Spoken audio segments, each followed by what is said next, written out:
Welcome, everyone, to The Wizard of Radical Self-Respect. My name's Jared Mello, and I'm the Shepherd of Black Sheep. To my right, Shadow the Night Owl. He is my right-hand man and my buddy, the mascot and spirit animal of the channel. Hello, everyone, Casey and Bella and Phil Bradley, who is neither late nor early, just on time. And Miss Kim, I saw too. But today, we're going to go over life coaching with Kori Richins. This is going to be Kori Richins' life coaching session where she teaches you all about mindset, where you should be failing forward. If you fail to kill your husband once, don't give up. Fail forward and try again. Mindset is key when you're Kori Richins. Hello there, Julie. And basically, though, Danielle, how are you? And basically, though, what you're going to hear is a narcissistic person being delusional and twisting and distorting reality, making it seem like they're the victim. And actually, Kori does what a lot of narcissistic people do, spiritual narcissistic types, positivity, toxic guru types. They twist and distort concepts that are accurate in some places, and sometimes they're accurate. But she's going to use a lot of these sayings in an inappropriate time. They don't make sense in the context that she's saying them. In other contexts, they might, but not this one. But that's what I see a lot of narcissistic people do. They'll misuse concepts. They'll twist and distort. The same thing with therapy language. Same thing with spiritual gurus. You see that all the time. Bethany, how are you? Tongue in cheek, of course, Bella. In my dark humor, I will say, Kori Richins, Mother of the Year and Life Coach. Your life coach with Kori Richins. And we're going to go over it. We're going to go over her closing statement there at the trial.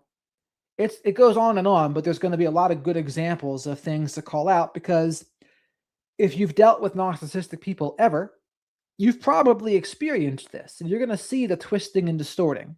And keep in mind this. Keep in mind the situation. The situation is she was just convicted of murdering her husband. She has, I think, 3 kids, 3 sons with this guy. And that's the backdrop of this entire statement she's going to give. It's actually kind of surprising the judge even allowed it, but we're going to go over it. But Shadow says hello to you all. Oh, I know you have, Danielle. I know it. While you're here, please remember to like the video because likes are free. Spank the like button. Leave your DNA of choice on the like button. Today, Shadow's going to need, again, also besides his soy-free hoodie snacks, he's going to need his, what would you say?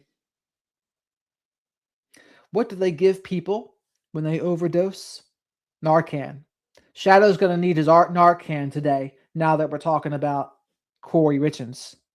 So, Kori, I caught her trying to inject Shadow here with fentanyl. So we need to make sure we save Shadow's life today and help pay for his Narcan. That's the one, Danielle. Yep. So, super chat, super stickers, becoming a channel member, or gifting channel memberships. Great ways to help support the channel, and they'll help pay for Shadow the Night Owl's Narcan. Wait until Barry Morphew goes to trial, so cannot wait. Is she the one? That's the girl. Is that the girl that killed her? The OnlyFans girl that killed her boyfriend? I'll have to check it out, Bethany. I didn't get the chance to look at it yet, but I will. Hello there, Philly. How are you?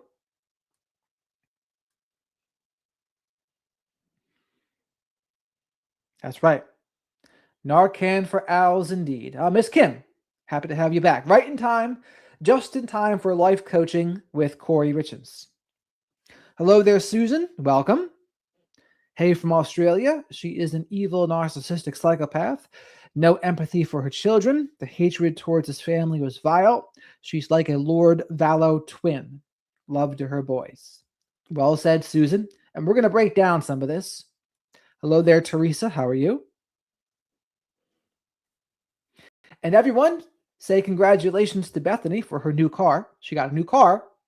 So Shadow and I are proud of her for getting a new car. Hello there, Hard. How do you tell? Well, first of all, I don't ever tell someone to call people narcissists. In the case of someone that has been charged and convicted of murdering their husband, though, I'll go as far as to say narcissistic. You could probably say psychopath as well. But we're not in the habit of diagnosing people, but we'll certainly say narcissistic.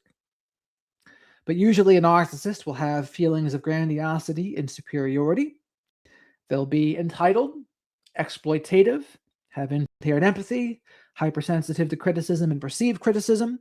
They will have powers of money, fame, brilliance, success, and they'll need their narcissistic supply. And that's just a very crude way to describe a narcissist, but it's much more than that.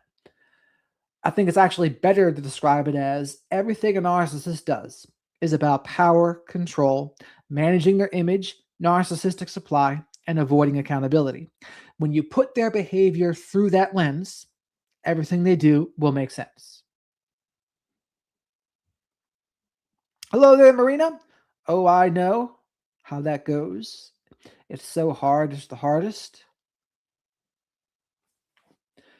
Alex Murdaugh got his conviction overturned or something, didn't he?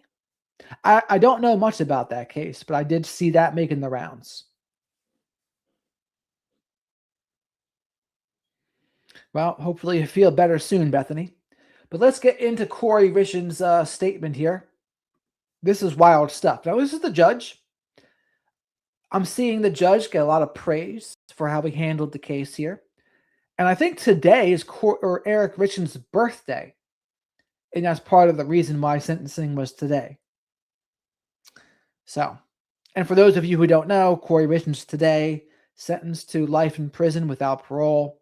And that's not even to mention the other charges. But also, she threw the people for a loop. I think they're trying to file for a mistrial. So we'll see what happens with that.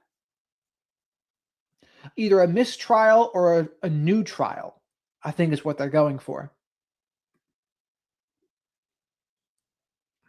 Hello there, Deborah. Welcome. Oh, new trial. Okay. So that's Murdaugh, though. Murdaugh is getting a new trial. Okay. I haven't paid much attention to that one.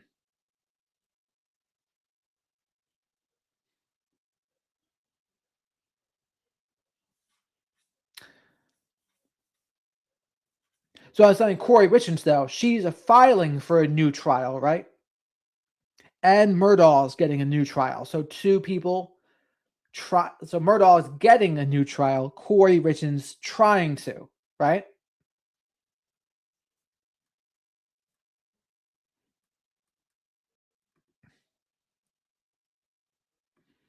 All right. So let's break down these narcissistic tactics here by Kori Richins.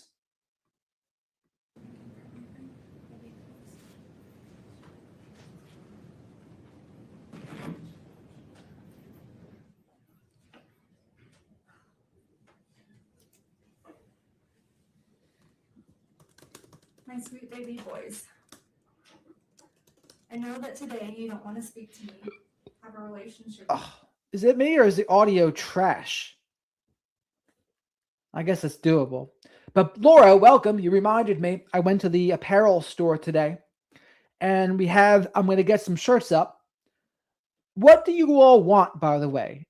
So right now I have Revenge of the Black Sheep t-shirts that have the claw marks with Revenge of the Black Sheep underneath it.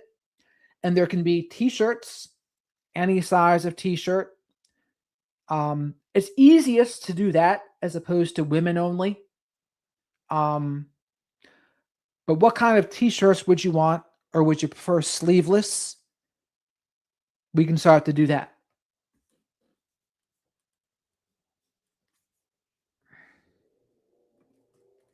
As long as my audio is good, because that's the only thing I can control is my audio. Theirs is a little icky. You may think you hate me, and that's okay. I will never be angry at you for your feelings. When the day comes that you're ready, I will be here for you, waiting for you and loving you. But I need you boys to know and understand that I have been desperately trying to get in contact with you any way that I can for years. That all of my communication has been completely cut off from you since early 2024. And now I will use any opportunity I can to get a message to you. Even if that means sharing it publicly to the world, fully restrained, in my jail clothes, in one of the most horrible situations possible. I don't care, and I'm not embarrassed or ashamed by any of it. All I care about is you boys. I will do whatever it takes for you to hear the truth from me and to come home to you. For the time being, I don't know when that is. And by the way, her sons are present, aren't they, in this courtroom? And that's part of the reason I think she's even doing this. Or when my next opportunity will be. So for now, bear with me as I have tried to consolidate everything I've wanted to share with you for the last few years, with everything I want you to know until I'm able to speak to you again in one long message. And although you may not be ready to hear it today, that's okay. My hope is one day you will be. May 6th of 2024, temporary custody was transferred from the state of Utah Child Services to your Aunt Katie and Uncle Clint. My last video call with you boys was several weeks prior to that, around April 24th, 2024, when you were still in the state's custody. Once temporary custody was transferred to Katie and Clint, against my wishes, they cut off all of my communication. The heck happened here?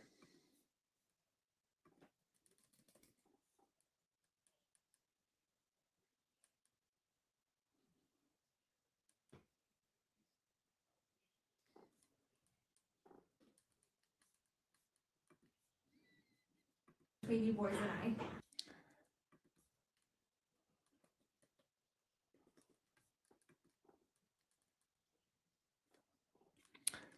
I don't know what happened here. I just lost my audio.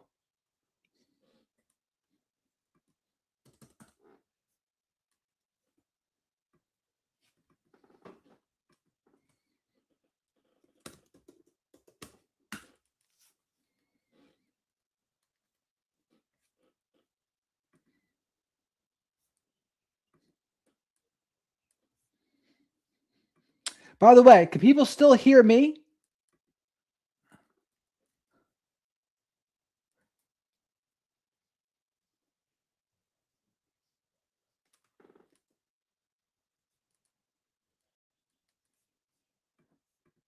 It was years before I would ever have a trial. I warned social services that if they gave custody of you to the Richins family, it would be the last time I would be able to see or speak to you boys again.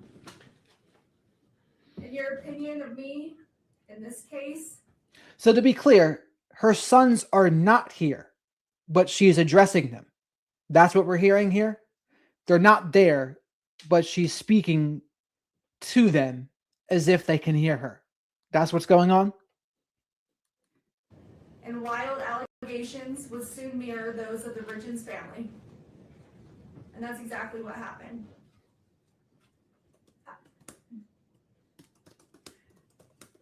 You need to know the Darden side of the family fought a long, hard battle for custody, but was eventually ignored and denied. Since temporary custody was granted to Katie and Clint, they have not allowed me to see or speak to you. No more video calls, no more visits. They blocked the phone number for the jail so I can't call you. Birthday cards, Christmas cards, the letters I would send you boys, they were all returned or rerouted. All of my contact was cut off more than 2 years ago. So please ask them. Please ask them for your cards, for your letters, if I tried calling you. Please just ask them, whether it's now or in 10 years. The one thing I need you boys to know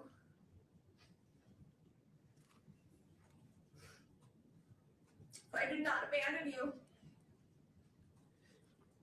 I did not just walk out of your lives one day to never return. So she did not abandon them, she says. But again, what's happened to her is a direct result of her own actions. Where's the accountability for that? Nowhere to be found. So everything she's about to say here basically is a master class in avoiding accountability, deflecting, minimizing, and trying to share the blame with others. I've noticed a lot of narcissistic people, they want to make sure they're not the only ones that are guilty. Other people are guilty too. You'll see this a lot in regards to the narcissist content. They'll say, well, everyone has narcissistic traits, you know. They're trying to make it seem like everyone is guilty because they don't want it to be, oh, just them. Like they don't want to be the one having to own it. But it's like, Kori, you've just been convicted of murdering your husband. Like there is no sharing the blame on that. That's something you have to eat. Now, of course, she's not going to want to do that because she's going to be filing for a new trial. But even so, I think if I was her defense lawyer, I would say to her, just don't. This statement right here is not going to help you. It's not going to help you. If anything, it's going to make you look worse. So sometimes the best thing to say is nothing, is what I would say. To never call, to never show up. Regardless of what anyone tells you, I would never ever leave you boys. And I am so sorry if for even 1 second you thought that I did. You thought that I did. It's like, no, they're not just thinking that you did. You killing their father is what precipitated all of this. You did that. But that's like a version of gaslighting. Oh, if you thought that me being held accountable for my actions was me abandoning you, you're wrong. You're seeing it wrong. That's not what happened. It's not that I'm just being held accountable for what I did. So if you think that's what's going on, I forgive you. That's not what's going on at all, according to Kori Richins, which of course is absurd. Shadow says, we need that Narcan because when the Richins are out there, people are getting injected with fentanyl left and right. If for even 1 second you thought that I didn't love you, because that couldn't be further from the truth. You boys are my world, the reason I continue to wake up every day and fight to come home. You're my reason for living. I understand that you're in a difficult situation, mentally, emotionally, and physically. I understand you guys have been through an extremely difficult time this past 4 years. You should never have to deal with such tragedy, and I am so sorry that you are going through this. You boys have the right to be angry, and sad, and confused, feel in survival mode, have questions. All of this is completely valid. Your feelings are completely valid. And one day when this is all over, we can sit down and talk about all of this and sort it all out. And this is where more of the delusion comes in, right? It's like, one day when this is all over, what does that mean when this is all over? That they're going to sweep it all under the rug and you can have a little bit of a kumbaya? So, again, this is part of her distorted version of reality here. And granted, many of the things that she does, absolutely intentional. It's not that they don't see, they disagree. It's not that they aren't aware, they just don't care. Dr. George Simon is well known for saying that, right? But with her, it sure does seem like she's seeing things through a completely distorted lens and is just out of control. But again, you've just been convicted of murdering their father. Given that's the circumstance of this statement here, the right thing would be to do is like, hey, I would understand if you never want to talk to me again. And leave it at that and say, okay, that's it. I understand if you never want to talk to me again. That's all. right? But to go on to this, oh, we can sit down and chat it out like it's some sort of miscommunication problem. Oh, we can just try to communicate it and get to the bottom of it. But it's like, no, this is a lot more than just a communication problem. This is a murder case. This is a murder sentencing, is what this is. So it just reeks of delusion on her part. I promise you boys, one day it will be over. I'm not perfect. I have succeeded and I have failed. As a person, as a wife, as a parent, we all do. I have done plenty of things I am not proud of. Some I regret, some I don't. Some I'm ashamed of, and some I'm not. I regret things I have done right in my life to later find out they were for the wrong people. I regret things I've done that are right for the wrong people. It's like, dude, this is not the time for you to be the victim here, right? Oh, I've done the right things for the wrong people. Meanwhile, we're at my murder sentencing trial of my husband. I've done the right things for the wrong people. It's like, dude, this is out of control. I have said things I shouldn't have. I've done things I shouldn't have. Sometimes I haven't said what I should or not meant what I did say. There are things I can't change and long overdue apologies that I owe. There are would-haves and could-haves and should-haves. We all have them. We have all done them. And you Sharing the blame. We all have things we could have done, should have done, wish we said, wish we didn't say. It's like, okay, like just not the time. Tone deaf. boys will too one day, but in your own way. And that's okay. That's life, and we're human. Nobody is all good or all bad. We just get portrayed that way. Nobody's all good or all bad. Of course, that's what you would like people to believe at your murder sentencing, right? So again, that's just a way to kind of minimize and deflect and say, oh, well, and avoid accountability. I'm not all bad. No one's black and white bad. It's like, what are you doing here? You're not really owning anything. And again, if you're going for a new trial, then yeah, you can't really own anything either. So that's why this whole statement is ridiculous, right? So what are you even doing here? That's my whole thing. You're going to succeed and achieve amazing things in this life. You're also going to make mistakes and fail at some things. But use those opportunities to grow and to learn. They do not define you. And don't ever let other people make you think that they do. Now we're into life coaching with Kori Richins time. We are not defined by our best or our worst moments. We fall somewhere in the middle. We are not defined by our best and worst moments. So, translation, I am not defined by killing my husband. Ever evolving. And you boys are ever evolving. Secrets diminish self-respect. They lose trust.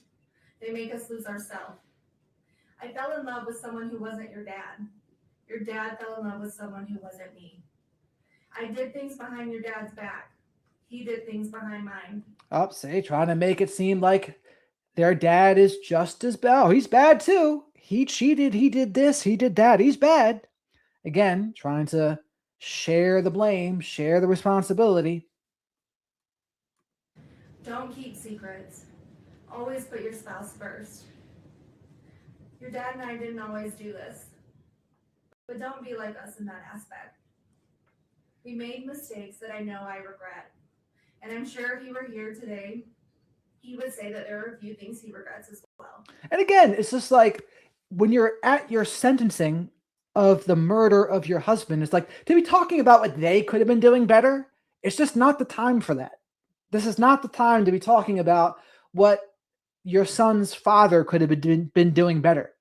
Your son's father's dead because of you. Like, this is not the time. Not the time for it. Tone deaf. Marriage is hard. Marriage takes work. marriage takes love. Big love. Deep love. And you may think about divorce and you will have fights, but then you will make up and you will forgive each other. Or you will poison him with fentanyl and kill him. Because when your love is enough, your love keeps you together. Your love is all you need to ignore the noise. Your love never fails. Sometimes your dad would want to throw in the towel on our marriage, or I would want to throw in the towel on our marriage, but we never did. We never threw in the towel on our marriage. I mean, listen to this woman. It's like, here's a poll for the chat. Is she outright lying, or is she gaslighting, or a combination of both? It's like, okay, we didn't throw in the towel, but it's like, do you know where you are right now? Do you know what this circumstance is? Like, killing him is throwing in the towel. That's what that is. So, to me, it's like, are you just gaslighting right now? Are you lying? Or are you conveniently what? We always found our way back to each other. I would pick up his towel, or he would pick up mine. We'd hand them back to each other and start again. Because our love never failed. We stopped keeping track of each other's wrongdoings, and we forgave, and we moved on, and we loved. And if I had to relive all of those hard days all over again, I would do it without question. Your dad and I were a lot of things, a mess of sorts sometimes. But we were this crazy, beautiful mess that made us a family, because our love was enough. I mean, the whole thing's just crazy making, right? It's like, if you didn't know any better, you would never know this is the sentencing for the murder of that guy. You would never know by how she's talking right now.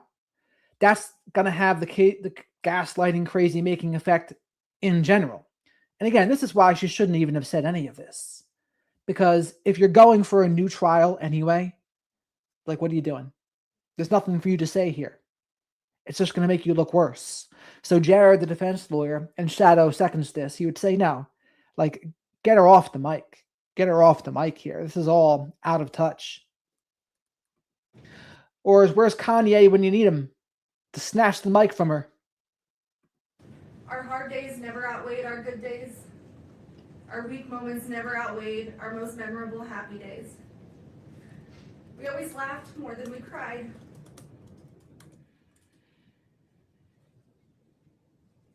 We failed at some things, but we never failed at loving you boys.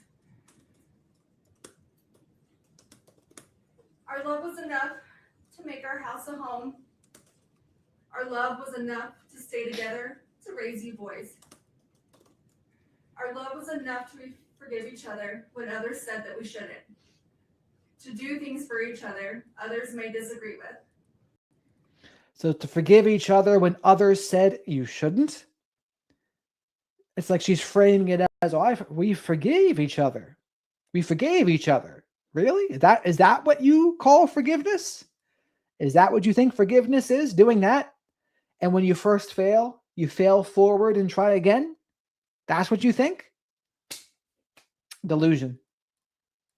Our love was enough to protect each other, even though it may cost us everything. Love can make you lose yourself. Sometimes it makes you do things you know you shouldn't, but knowing it's not wrong at the same time. Because your spouse is your person, your love is enough.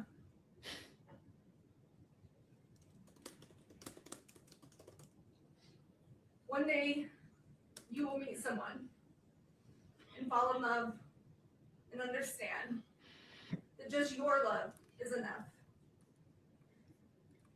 I think about this. If you're her sons right now, what are you thinking about this? What are you thinking about this statement?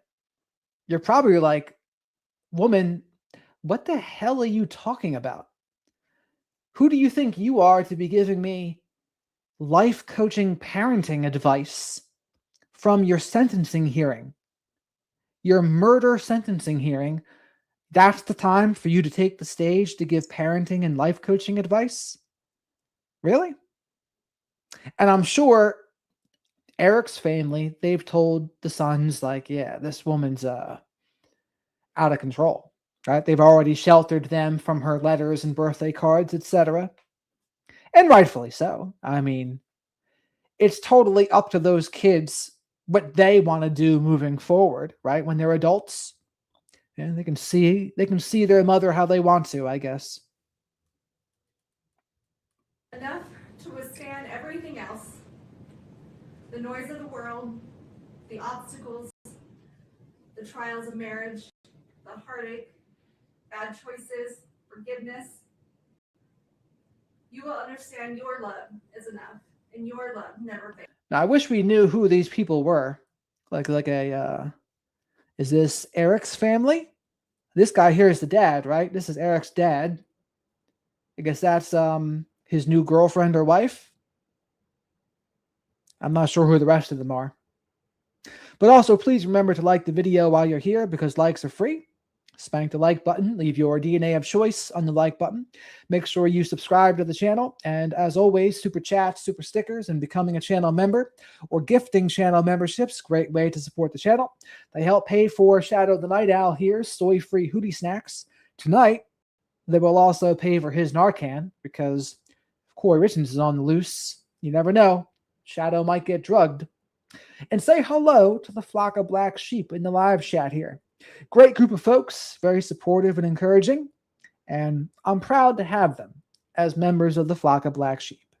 And thank you very much for all the support I've gotten so far. Don't worry about what others think about your relationship. Don't worry if they would do things differently. You just love.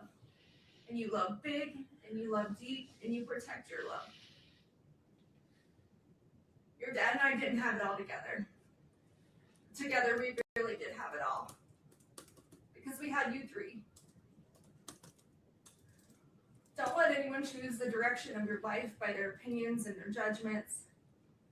Being able to hold yourself together in the worst of situations doesn't make you emotionless. Separating personal and business life and emotions doesn't make you unreasonable. Resentment can get the best of others. Don't let it get the best of you. People will always have a lot to say about lives they've never lived. Live your life the way you choose to live it. Just be safe and be healthy and be happy. That's all that matters.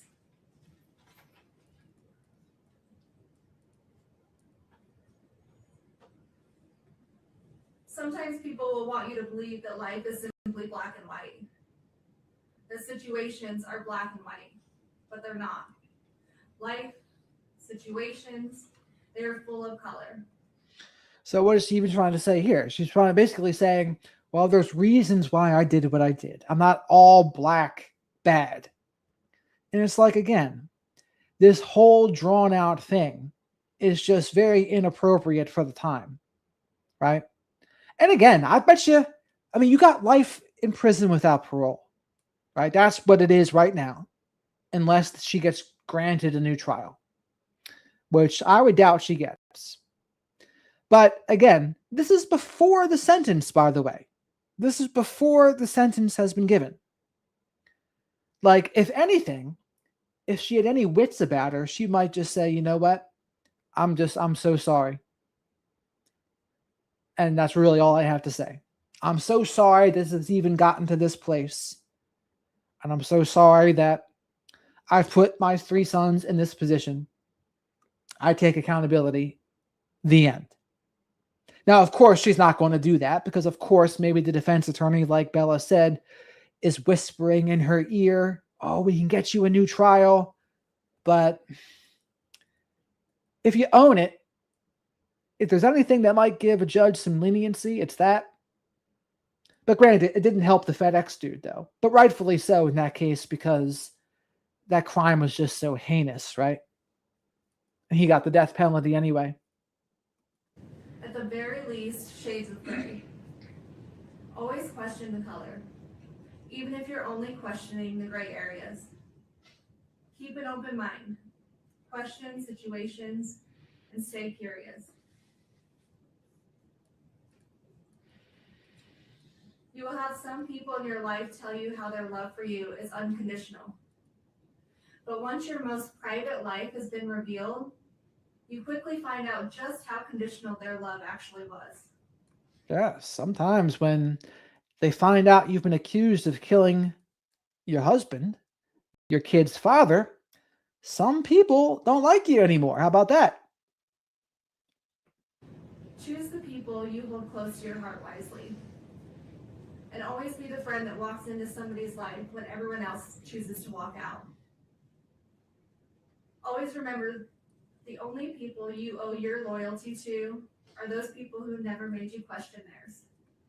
The only people that you owe your loyalty to are the people that made you never question theirs. There's a lot of abusive people that love that kind of thing. Like, oh, you need to be loyal to me. And there are victims of abuse. They say like their loyalty gets them in trouble, right? Because they want to be loyal. But what I say to those people is make sure you're loyal to yourself first and foremost. And I would not be loyal to anyone who's abusing you, devaluing you, putting you down. That's not the person that deserves your loyalty. Your loyalty has value, it's worth something, and not everyone deserves it. So I've been seeing this theme come up recently of people saying, oh, well, what do I do if I'm a loyal person? It's like, no, well, make sure you're loyal to yourself. Make sure you're loyal to yourself first. But the way Kori's saying this here, it's just, it's like Gary Vaynerchuk. Gary Vaynerchuk life quotes. Every day you wake up, you get a second chance at life. To do whatever you want. Be whoever you want. To succeed in all your dreams. Take the day and run with it. It's a blessing. Don't take it for granted. Sometimes you'll have hard days when all you want to do is count all the ways things are going wrong or have gone wrong in your life. In that moment, stop, take a minute, take a step back. And again, this is her narcissism right here, right? This is her thinking she's in a position still to be giving advice to her sons. She's in a position still to be giving like coaching, parenting tips.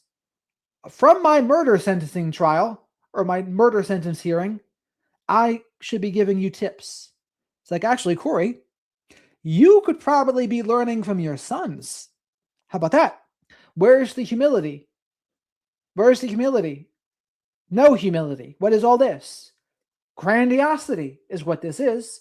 How grandiose is it to be, from your murder sentencing, to be giving advice to your sons? From your murder sentencing. How delusional is that? How grandiose is that? How entitled is that? Right? Take a breath and switch your thinking to count all the ways that it has gone right. All the good that has come to you, boys. All the grace, the blessings, and the love. Remember that anyone can give up on something. That's the easy way. In that moment, stop, take a minute, people will always have a lot to say about lives they've never lived. Live your life the way you choose to live it. Just be safe and be healthy and be happy. I'm reminded it because I want to hear what she said again, because there's something I want to say about it. But I want to make sure I heard what she said properly. That's all that matters.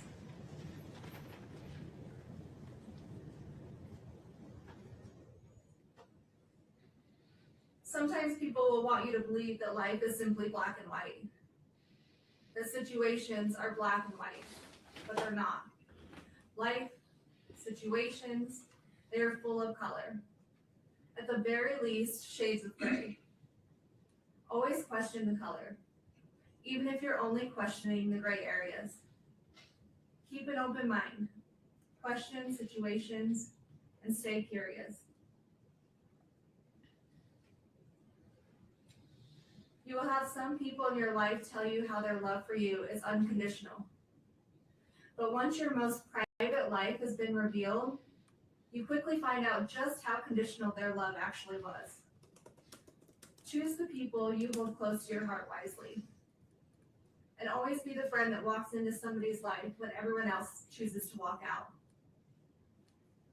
Always remember the only people you owe your... I wouldn't even say that's good advice. I mean, it depends on what your friend has done. Is your friend mistreating you and abusing you? Don't be the only friend that stays and sticks it out. Leave. If you're being mistreated, it's time to leave. Your loyalty to are those people who never made you question theirs. Every day you wake up, you get a second chance at life to do whatever you want, be whoever you want, to succeed in all your dreams. Take the day and run with it. It's a blessing. Don't take it for granted. Sometimes you'll have hard days when all you want to do is count all the ways things are going wrong. Some days, your mother will kill your father. Or have gone wrong in your life. In that moment, stop, take a minute, take a step back, take a breath, and switch your thinking to count all the ways that it has gone right. Mindset by Gary Vaynerchuk. When everything's gone wrong and your mother's killed your father, switch your thinking to count all of your blessings. This is the definition of toxic positivity, by the way, especially in this setting of, again, it's so ridiculous, I have to keep on repeating it, but the murder sentencing for your son's father, you're going to say, oh, switch your thinking. Remember all of your blessings. It's like toxic positivity, toxic gaslighting, anyone? All the good that has come to you, boys. All the grace, the blessings, and the love. Remember that anyone can give up on something. That's the easy way out. True strength comes when everyone is expecting you to fall apart, but you hold it together, persevering through the hardest of times. Always persevere. Always prove them wrong. Because you boys don't give up, and you boys will never quit. There's always going to be someone out there ready to tear you down, misrepresent you, lie about you, tell you half truths, and judge you. They will judge you on the... That's what I should put that in the thumbnail. Kori Richins, thanks for coming to Kori Richins TED Talk. Decisions you do or don't make, what you did or didn't do, what you did or didn't say, they will take out of context and twist your words. They will judge you on your emotions or the way you grieve. You may show too much emotion, you may not show enough. They will tell you you're not grieving correctly, you're too angry, you're too sad, you're holding it together too well or not well enough, or maybe you're too ambitious. They will judge you on your demeanor, if you cry, if you don't cry, if you don't do anything at all. And all of this will get misinterpreted into something that it's not, formed by the opinions of who's ever creating it. And then silence is also too often misinterpreted and misjudged. But when people behave that way, it has much more to do with them personally than it does you. Everyone's entitled to their opinion. It doesn't make it true. Remember who you are, what you stand for, the truth, and ignore the noise. Ignore their noise. Ignore their egos, their entitlement, and their biased judgment. Those who abuse the power and the positions they hold will have a higher power to report to one day, and that higher power holds the final truth, their final truth. Don't ever let someone tell you how to show emotion, how you're supposed to react to any given situation. Don't care what others think about you, what others say about you, just let them talk. Just be you, be yourself, be authentic, be genuine. Because those who truly know you, who truly love you, is all you need.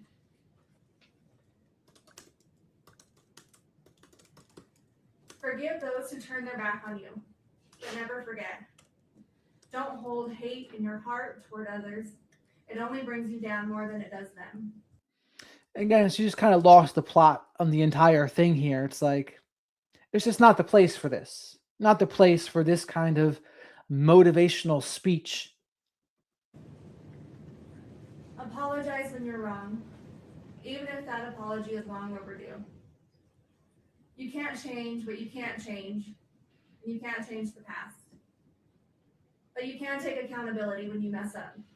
Admit when you make a mistake, even when it's embarrassing or humiliating, even when it can ruin relationships, careers, or your integrity.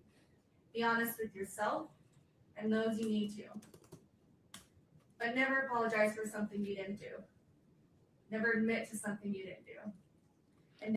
Never apologize for something you didn't do. Never admit to something you didn't do. The implication here is, I didn't kill your father, so I'm not going to admit it or apologize for it. That's really what's going on here with that part.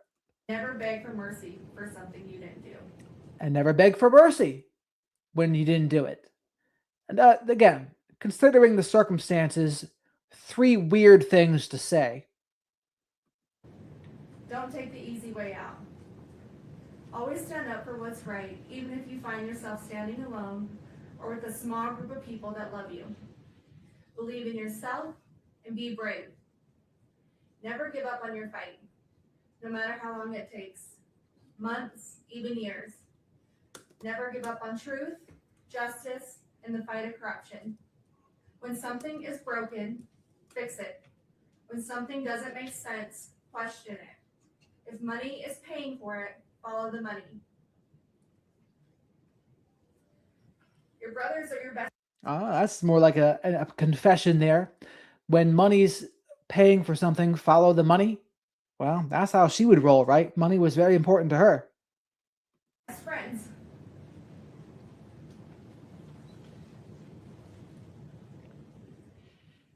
Your dad and I raised you boys. By the way, folks, please remember to like the video because likes are free. So spank that like button, subscribe to the channel.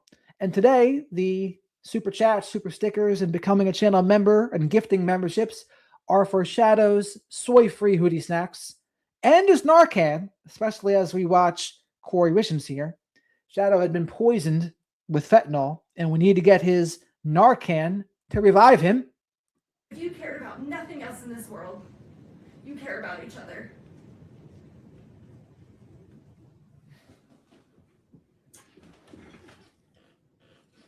Your brothers will always be there for you. They will always be your brothers. You love them. You protect them. You take care of each other. You support each other. You help each other. And you trust one another. You be loyal to one another. And you keep each other safe and healthy and happy. And you stay together no matter what.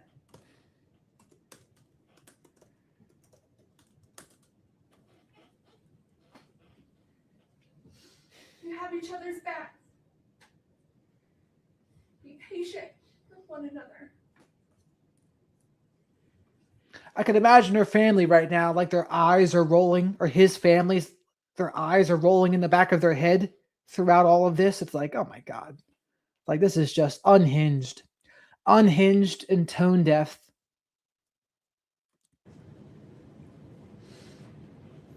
Don't keep track of wrongdoings. Let them go. Forgive. Move on. Show compassion. Empathy toward each other. And never go a day without telling one another you love each other. Because you are never too old or too cool or too busy to love each other.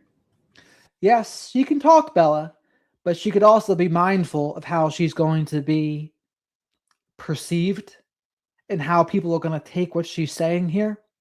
I mean, if you're her lawyer, do you think she ran this by her lawyer first? Because if I'm her lawyer, I'd be like, Kori, I don't know about this. I don't know about their angle. Like, what was their angle in this entire thing? I don't know. No accountability. Plus, I'll be the mom of the year life coach. That was the angle. I was like, is that really going to help you?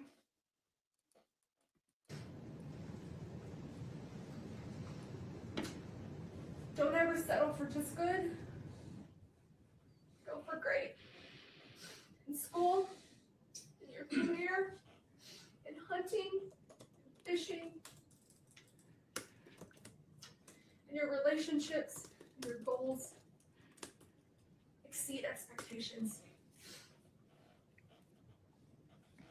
Be like your dad.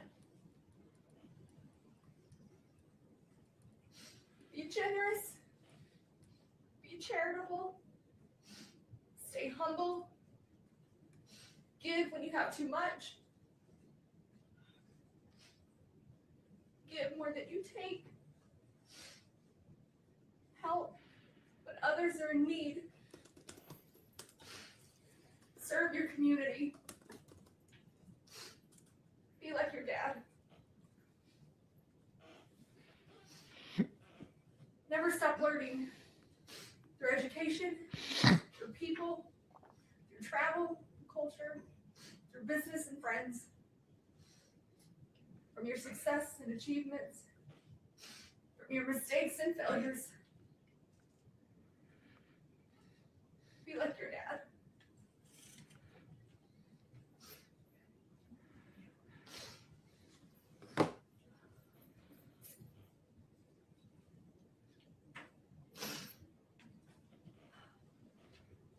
Love the outdoors.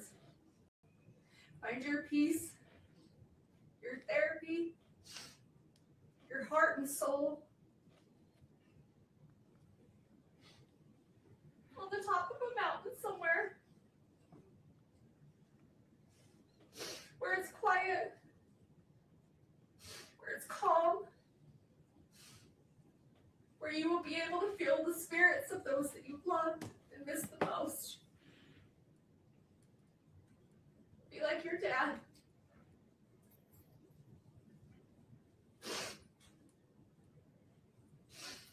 Laugh. Laugh often. Laugh loud. Laugh when you want to cry. Laugh when you're mad. Have that laugh that everyone recognizes and no one will ever forget. Even when you're gone. Be like your dad.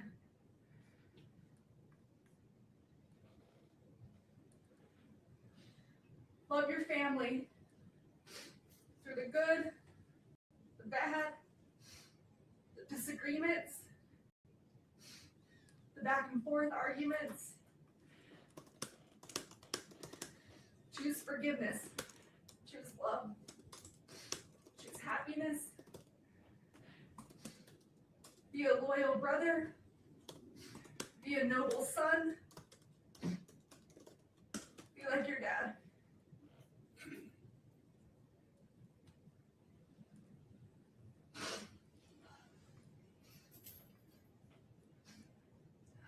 Have the hobbies that bring you excitement and joy, that give you a break from life, but build your life full of people and family who you love and that love you.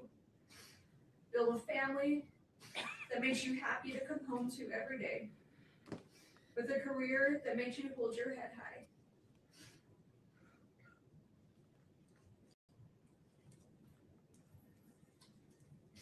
Be the friend everyone wants to be friends with. The dad that everyone wishes they had. Be like your dad.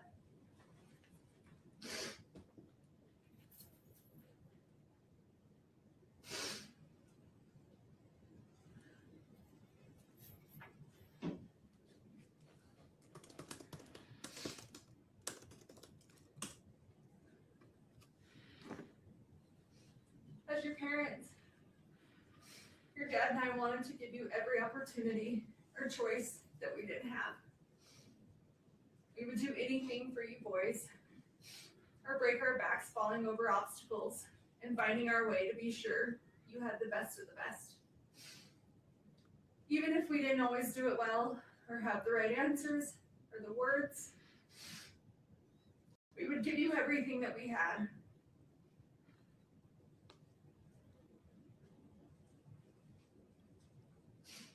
But the one thing I can't give you boys are the answers that you want the most. Because I can't give you something that I don't have. explanation that I just don't know.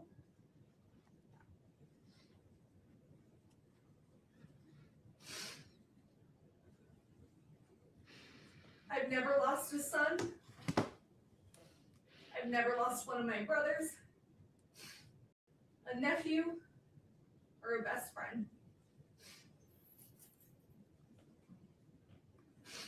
But I did grow up with a single mother, and I have lost my father. I do know what it's like to wonder, what if Dad could have watched me graduate college, walk me down the aisle, be there for the birth of one of you boys? If only Dad were here. I do know what that's like. The lifetime of pain that brings, the sadness and the anger. I would never wish that upon anyone. Especially you boys. My own sweet babies.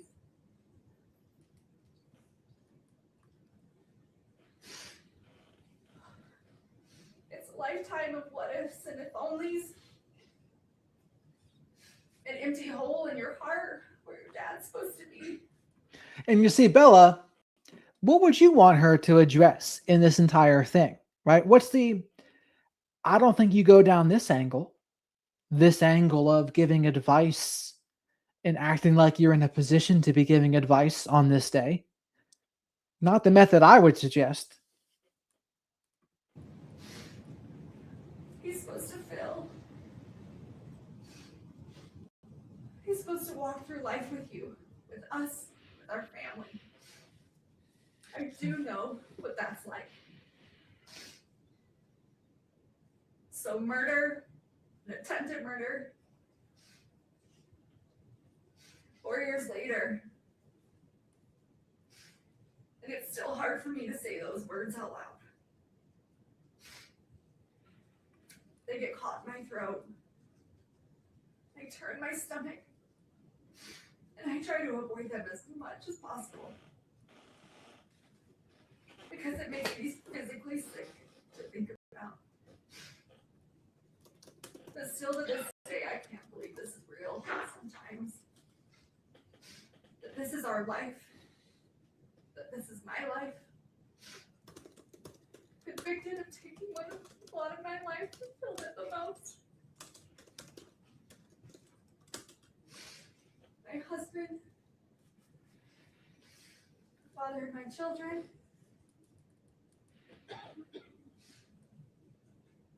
still in shock and still in disbelief.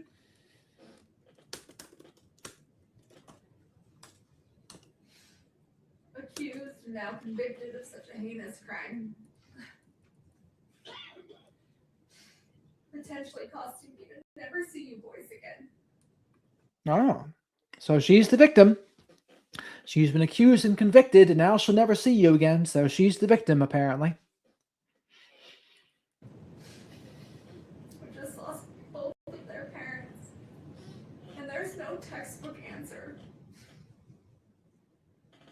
on how or what we're supposed to do, how I'm supposed to react or move forward. And I'm so sorry you boys are being pulled through the middle of this absolute chaos.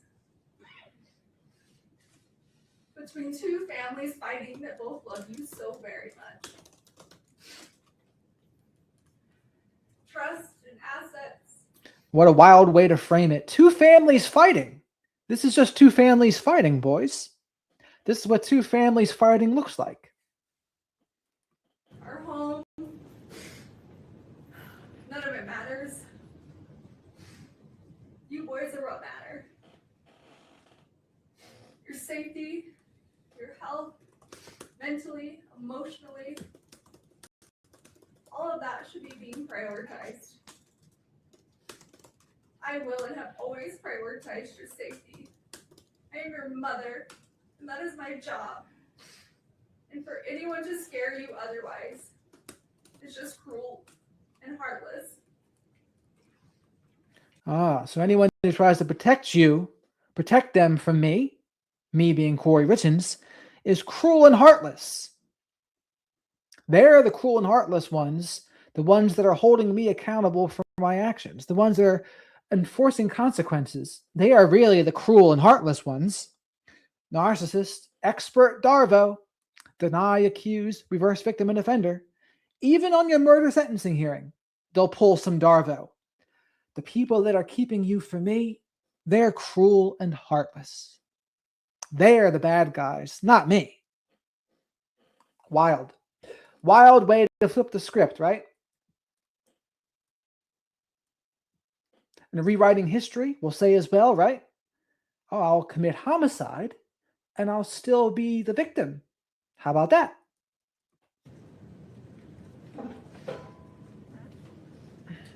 I'm sorry that 8 people from a jury who have never met you or me or our family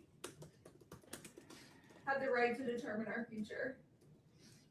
And they did that in less than 3 hours. In a perfect world, there might be justice. In less than 3 hours, that's her dig at the jury, right? The jury only took 3 hours to convict me. But in a perfect world, nothing ever goes wrong. Tragedies don't happen.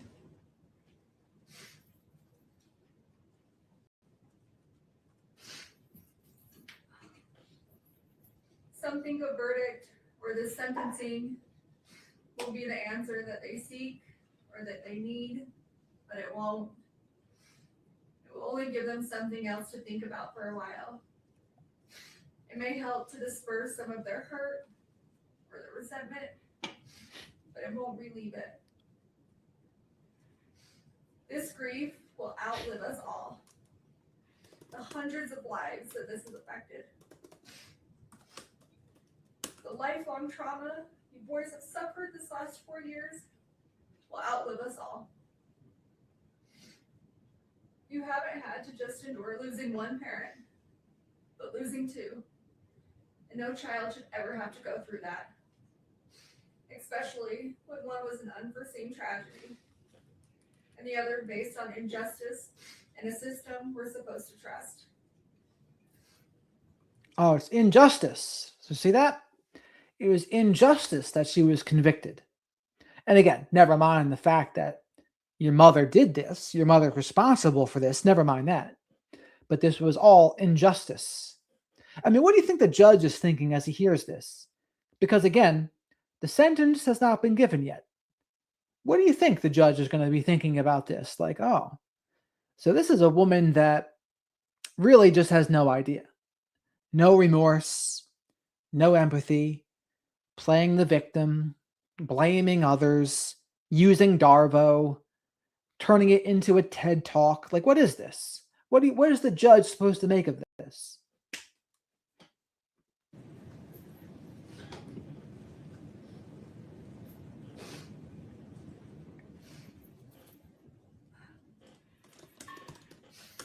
Your dad's memory will always be the kind that's a physical hurt. The tightening in your chest when you think of him. Particularly on days like today, his birthday. Because he was so loved that no verdict or sentence will ever be able to release that kind of suffering. I'm broken without your dad, broken without you boys. God did not put me in this world to take a life. God put me in this world to give life, your lives. And I don't know who or what I'm supposed to be if it's not a mother. Your mother. And as much as you've been influenced into thinking that Dad was murdered, that I took your dad from you, that is completely wrong. No, denying to the end, right? Deny, accuse, reverse victim, and offender. To the bitter end. Absolute lie. And the thought of that is still as absurd today as it was 4 years ago. And just because someone may not be perfect, that's a far reach for them to be capable of murder. To kill someone, our someone. Your dad was in physical pain. A lot of physical pain. And just because some people didn't know or didn't want to see certain things doesn't mean they weren't happening or they weren't true. He would have never left us intentionally. And I would have never taken him from you, from us. He was the glue that held us all together, that made us. And again, the denial at the end of all this, it just serves as gaslighting at this point. When you've been convicted, this is the sentencing, and you're still going to vehemently deny it. It just comes off as gaslighting now at this point. And that being said, how often does a murderer ever really come clean? It's very rare.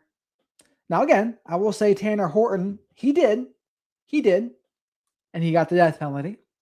But that was because of the severity of his crime, right? You're going to abduct a 7-year-old girl, SA her, and kill her. Shadow says you get what you get, and you don't get upset. That's the West Virginia saying. Us.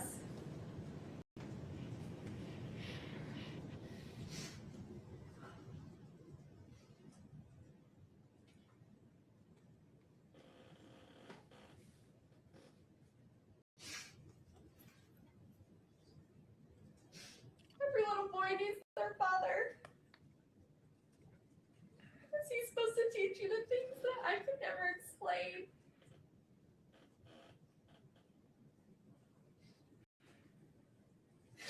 He's supposed to teach you and do things with you that only a dad can do.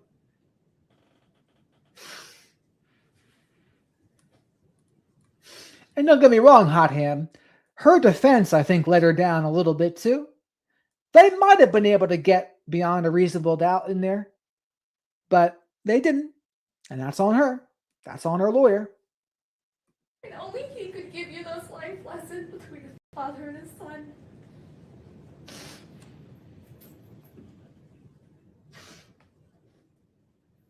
I would have never taken that from you boys. I know how much you need him, how much you love him.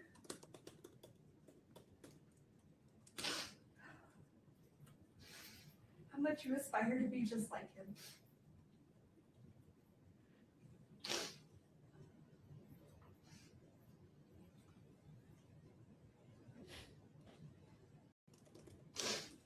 And I would have never taken that from you. And I'm so sorry that I can't bring him back. For you, for me, for our family.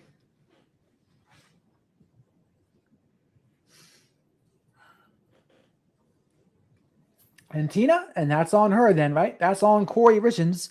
If she screwed over, which she did, right? Her previous attorneys, and the previous attorneys were better. Well, again, you get what you get, and you don't get upset.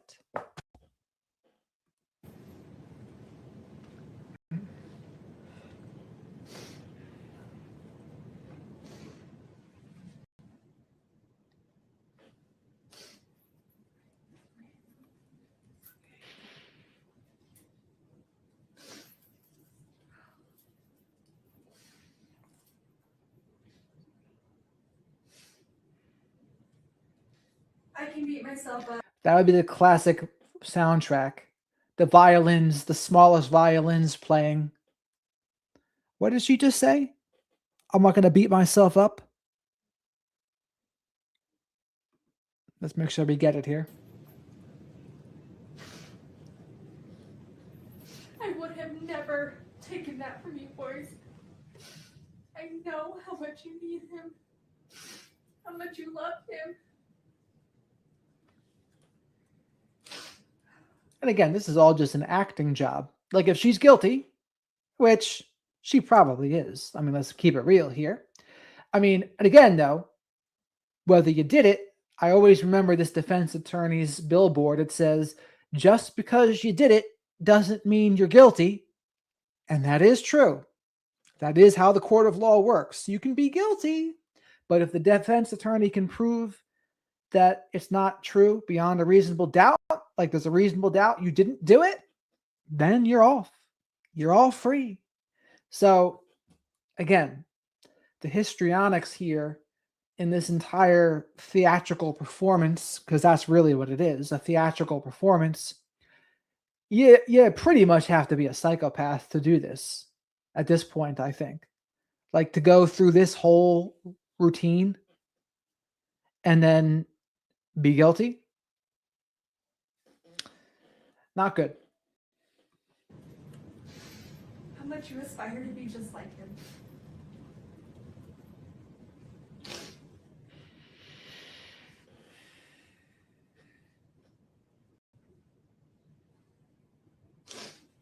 And I would have never taken half of you.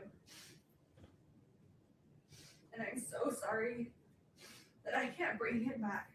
For you, for me, for our family.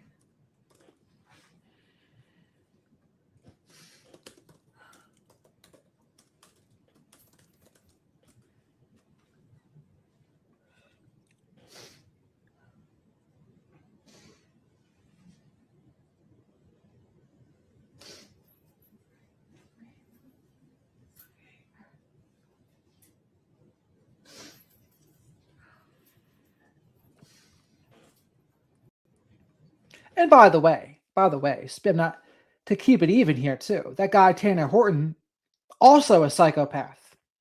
And when he was listening to all of the victims' impact statements in that trial, as far as I know, he didn't show any kind of emotion. I seen one picture where his hand was in his palm, but that was the closest thing I saw to any emotion on him. And granted, his thing is worse than this, right? It is worse. Now, granted, it's not good to compare these kinds of things, but I mean, killing and essaying a 7-year-old is about as bad as it gets. I can beat myself up all day about how I could have been a better person or made better. She can beat herself up. That's why I wanted her here again. She can beat herself up all day about how she's been convicted of murder, but I'm not going to do that. I got to use my Gary Vaynerchuk mindset training and know I have to fail forward and pick myself up one step at a time and understand when life gives you lemons, turn it into lemonade. Personal choices. And I can understand and accept you boys being upset about those things. But murder? No, absolutely not. I will not accept that. And I will not be blamed for something I did not do. I will appeal and fight these charges no matter how long it takes. Not because I have anything to prove to this court, to the state, to the Richins family, or to the world. But I do have something to prove to you three. I do care what you boys think, and I need you boys to know the truth. And because of that, I will never quit or give up on this fight for justice, the truth, and coming home to you. So please, I know that right now you may not believe me, that you believe I took Dad from you, and that's okay. I still and will always love you. And I'm asking that you please just don't give up on me. I'm coming home. Not today. Where is the thing for the chat? If it wasn't her, then how did the guy die? Right? How did her husband die if it wasn't because of her? Would the only other possibility be that he OD'd on fentanyl himself? Is that really the only other possibility? Does anyone think that's what happened? Does anyone think that she didn't do it and he really just OD'd on fentanyl? Does anyone think that? Press 1 if you think that, if you're comfortable sharing. This year, but we're going to make this right. Our justice system will get this right, although this courtroom can't seem to. We have a long road ahead, but I will never quit fighting my way home to you boys. I love you, more than these words could ever express. I loved you before I ever met you. And I will love you long after I'm not here to say it. Every minute of every day, I miss you boys more and more. And I think about how much I wish I could be with you. That this nightmare would go away. And we could have our family back.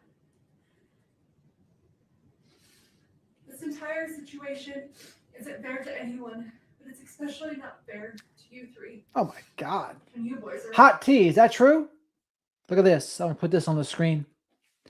I just read an article that said the boys described their mother as abusive, alleging that she threatened to kill their animals. Can you believe that, Shadow?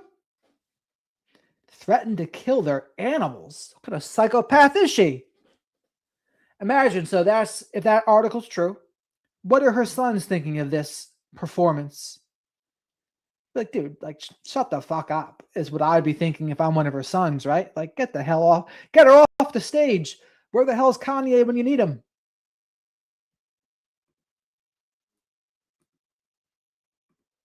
that matters. I want to remind you just how strong you are. That you are loved by so many. And I am beyond proud of you. Of everything you have overcome, everything you have achieved, and how much you bring into this world.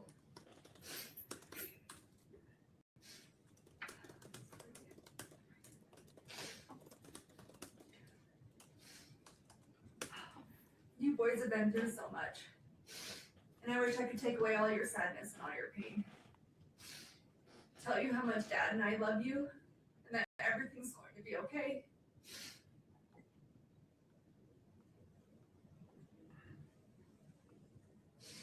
I wish I could count the freckles in your little cheeks.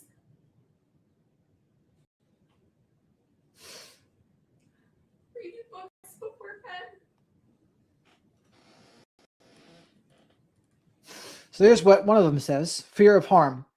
I'm afraid if she gets out, she will come after me and my brothers, my whole family. I think she would come and take us and not do good things to us, like hurt us. Statement from the middle son, 11 years old. Expressed that he would not feel safe as his mother were released, and that her imprisonment allows him to live without fear of harm. Testimony details. Prosecutors noted that the son would have testified that his mother did not sleep in his room the night of the murder, and that she sent them to bed early, kept the television loudly playing in the master bedroom, and yelled at them when they tried to enter. Statements from the youngest son, preschool age at time of death, indicated he feels safer and more relaxed with her in prison, expressing worry about her releasing and taking him away. Feelings on mother, shared that he feels hateful and ashamed when discussing his mother because of her actions regarding his father. And help you with all your homework. I wish I could help you through your toughest nights. And hear your laugh through your happiest days. But for now, that's just not the way it is.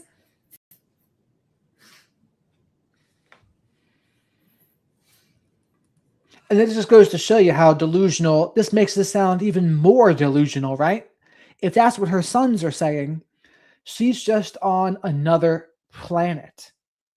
She is so far from reality, it's just out of control. You have to be strong. You have to remember that our strength grows in these moments when we don't think we can go on. But we keep going on anyway, because we have to push through these hard days. Because in the end, at the end of this war, it will be so worth it. But I need you boys to always keep pushing through these hard days. this will come to an end. I just need you to hang in there. Listen to your little hearts. Listen to your little bellies for the truth. And again, you would never know she was abusive to her sons, right? The way she's talking now. Why? Like I said the other day in a short, it's more important for people like her to not be perceived as an abuser than it is to actually be an abuser. And in this case, you could also fill in the blank with murderer as well. Before you were told who to be and what to believe, remember who you are. Remember who we are.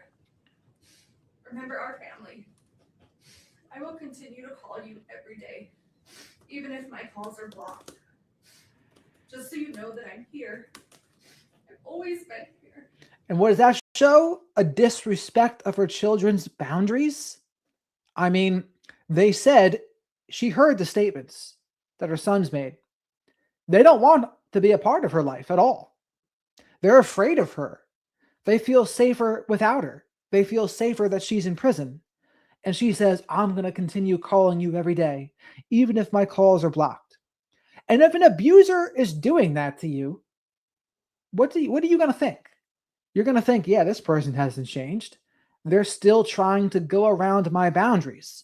They don't care about me. They don't care about my autonomy. It's all about them. And that's what she's proving with this. It's all about her. And I will always be here.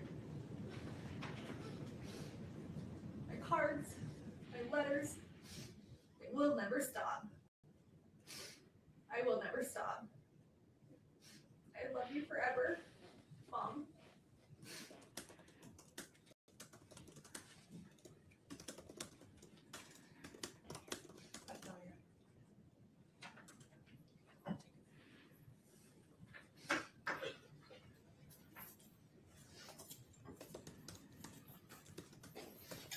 All right, ladies and gentlemen, a fair reminder. While inside the courtroom, everyone involved in this process must be treated with respect. We cannot have any help. So this is the last 14 minutes is the sentencing, etc. But before we get into that, please remember to like the video because likes are free. Subscribe to the channel if you haven't already. Say hello to the flock of black sheep in the live chat. We have a great group of folks in here. And super chats, super stickers, becoming a member, or gifting channel memberships. Great way to support the channel. Tomorrow night, 8 p.m., the next members only live stream, Q&A and Chillin'. So that's a place where we can talk about whatever you guys want. You can ask me questions and we can just have some fun for about an hour or so. And thank you very much for all the support I've gotten so far. Word reactions inside the courtroom. If any of you feel overcome with emotion, frustration, anger, whatever, of any kind, please remember just to look down. Keep your hands folded in your lap. The court has considered the following information. The evidence, information, arguments, and recommendations provided by counsel on the record today. The victim impact statements and other statements made on the record today regarding the appropriate sentence. And the pre-sentence investigation report as corrected on the record today, including the numerous statements attached to it. In addition, the court has considered each of the factors set forth in Utah Code 76-3-201 subsection 2B and has prioritized those factors as required by section 201-2C.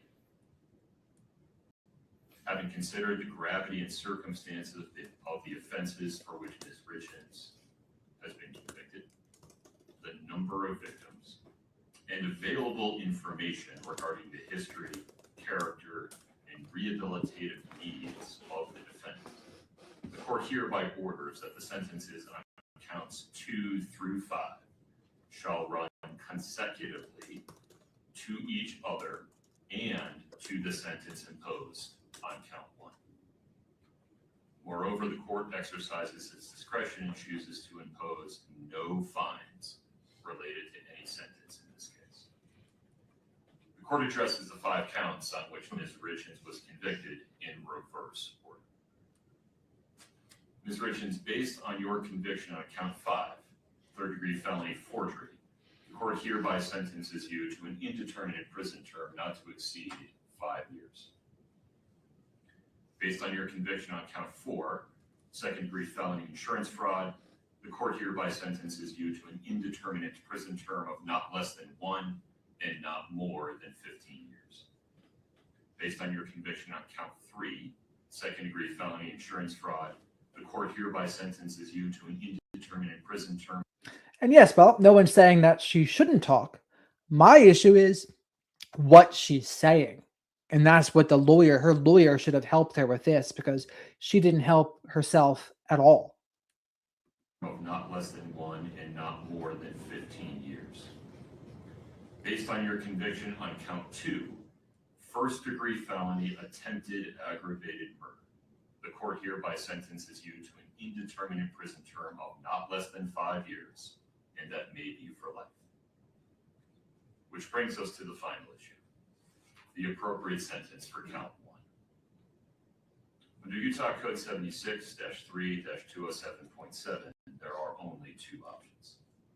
An indeterminate prison term of not less than 25 years, and that may be for life, or life in prison without parole. And the law requires that the court consider each option. Under a sentence of 25 to life, and considering the effect of the 4 consecutive sentences, the time that Ms. Richins has spent in custody, and the current practices of the Board of Pardons and Parole, Ms. Richins would likely serve approximately 30 years in the Utah State Prison before receiving her first parole hearing. By that time, she would be 66 years old. Under a sentence of life in prison without parole, Ms. Richins would be in prison for the rest of her natural life, unless the Board of Pardons and Parole determines by clear and convincing evidence at some future point that she is permanently incapable of being a threat to the safety of society, at which time the board would have the authority to release her. Under either scenario, Ms. Richins will be incapacitated, meaning structurally prevented from harming anyone outside the Utah State prison system for at least the next 3 decades, and perhaps much longer. But the potential impact on the survivors of the tragedy created by Kori Richins, most importantly, Eric Richins' 3 sons, is more difficult to predict. On one hand, if the court sentences Ms. Richins to life without parole, one or more of those young men may come to resent that the court eliminated any opportunity they might have in the future, decades into the future, to express an opinion as adults with substantial life experience about whether their mother should, for example, be allowed to die with dignity. On the other hand, if the court sentences Ms. Richins to 25 to life, one or more of those young men may spend the next 30 years questioning why the court failed to protect them from the prospect of the person who murdered their father being released from prison at some time in the distant future, perhaps when they have families and children of their own. And what does that dying with dignity thing mean? Does that means like when you're older and like maybe 85 plus and you've served for her, that would be, what would that be? 50 years that maybe they'll release you to die? Is that dying with dignity? I don't know. And maybe that depends on the state too. Chat, is anyone familiar with that? What does that look like, this dying with dignity thing? The court's contemplation of how those young men may come to feel about today's decision some 30 years from now comes from a place of genuine concern for them and humility regarding the court's inability to predict the future. Sitting here today, it is simply not possible for anyone, not even those young men, to know how their view of this case may evolve over the next several decades. My hope is that every person affected by Eric Richins' death will, over time, find their way to a state of peace. As for today, the court's duty is to make a decision, a weighty, long-lasting decision based on the best information available today. And the bottom line is this. Kori Richins was convicted unanimously and beyond a reasonable doubt of attempting to murder Eric Richins, her husband, and the father of their 3 children. And then, having failed in her first effort of spending the next 17 days, not changing course, but doubling down, preparing to try again, and ultimately completing the act through the administration of poison. And for what? Money. All for pecuniary gain. A person convicted of committing that sequence of acts in that way and for that reason, and who causes the absolute tragedy that has befallen Eric Richins' sons and family. A person convicted of those things is simply too dangerous to ever be free. Accordingly, Ms. Richins, based on your conviction on count 1, first-degree felony aggravated murder, the court hereby sentences you to life without parole. You have the right to an appeal. You must file a notice of appeal within 30 days. You have the right to be represented by counsel on appeal. Mr. Bloodworth, anything further? No, Your Honor. Ms. Lewis, Ms. Nestor. Your Honor, we anticipate filing a motion for a new trial and would like a date set. We have a substantial record in this case. We will file the notice of appeal of the conviction and the sentence and ask that everything be stayed pending the motion for a new trial as we're entitled to do under Rule 4B. Excuse me, but we think we need sufficient time to file a motion for a new trial based on the substantial record that exists in this case, longer than the typical 14 days, because this is not only the trial itself, but the years of litigation and motion practice that preceded the trial. We were hoping that we could get an agreed deadline of 90 days to file a motion for new trial, mainly because for half of June I'm out of the country, for half of July Ms. Lewis is out of the country. Normally we would ask for 60, but. So, Christy, what we watched here was basically a Kori Richins TED Talk where she didn't take any responsibility for any of her actions, and she tried to give some parenting and coaching, life coaching advice to her sons, which, given the circumstance here, which is the murder sentencing of, she was convicted, of course, of murdering her husband, Eric Richins, and this was the sentencing hearing. So yeah, of course she's within her rights to speak, but the way she spoke, I don't think it went too well for her. So that's what we watched, and that's why I labeled it Kori Richins Gives a TED Talk, because that's pretty much what it was. But the fact that she was giving a TED Talk under these circumstances is delusional. Delusional, toxic positivity, gaslighting, playing the victim, DARVO, deny, accuse, reverse victim and offender, sharing the blame. Wasn't just me. Your father wasn't perfect either. It's just, again, it's just not how you should be going about it at a time like this. A month in there where both of us are available. So we're asking for 90 days. Right, Mr. Bloodworth. Your Honor, this state objection. The rule provides for 14 days. Can't imagine this is a decision that was made. Council's had the last 53 days to prepare the motion, 14 days pursuant to the rule. I appreciate that it's a lengthy record in this case, but the issues available for the trial are fairly narrow. The state recommends the 14-day time period as provided by. There is one other thing, Your Honor, on that as to why we need the extra time. So We have asked the county to retain an expert to assist to do a declaration for attached to our motion for new trial. And it's gonna require us to go before a separate entity to decide whether that funding is approved, and that just takes time. So that's another issue.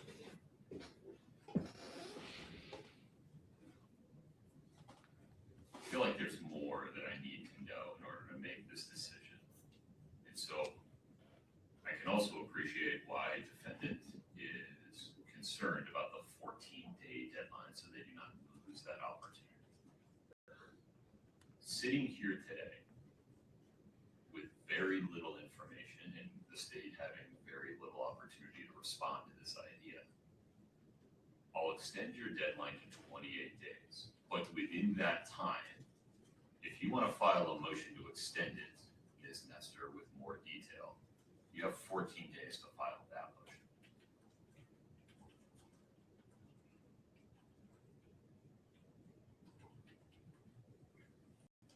Can I ask for clarification? So the court. 14 days from now, they have an opportunity. They have a deadline to file a motion to extend the 28-day deadline. If they don't, it's 28 days. I acknowledge that that 28-day deadline may cause practical difficulties for the state's team, and if I need to extend the state's response deadline, I will certainly give that fair consideration. Understood. Ms. Nestor, Ms. Lewis, anything else today? Ms. Richins, you are hereby committed to the Utah State Prison and remanded to the custody of the Department of Corrections. This court is in recess.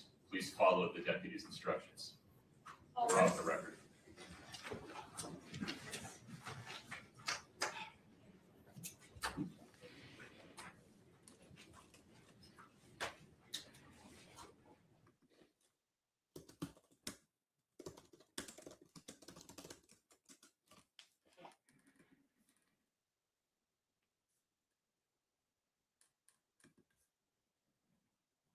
All right. Well, that was that. Now we have one more thing to watch here. We'll see what Matt Johnson has to say about it.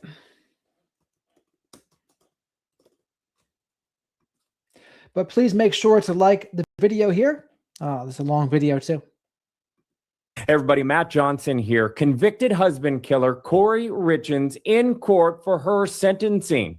The mother of 3 addressed the court for the very first time. It didn't go her way. Here's the judge. All right, ladies and gentlemen, a fair reminder. While inside the courtroom, everyone involved in this process must be treated with respect. We cannot have any outward reactions inside the courtroom. If any of you feel overcome with emotion, frustration, anger, whatever, of any kind, please remember just to look down.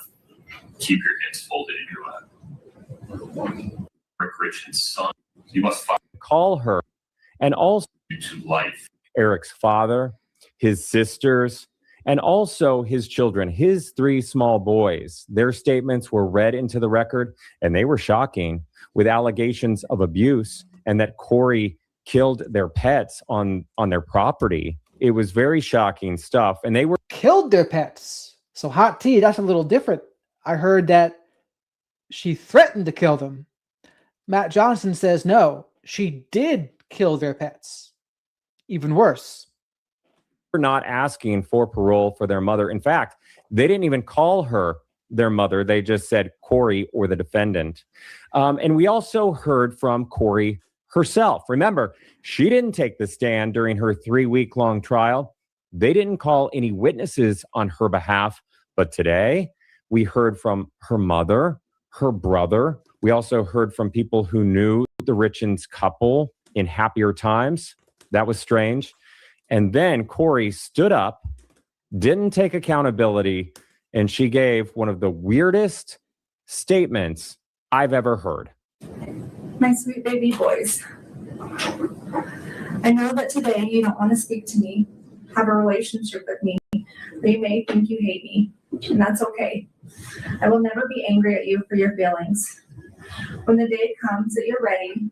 So basically, this is just what we watched already.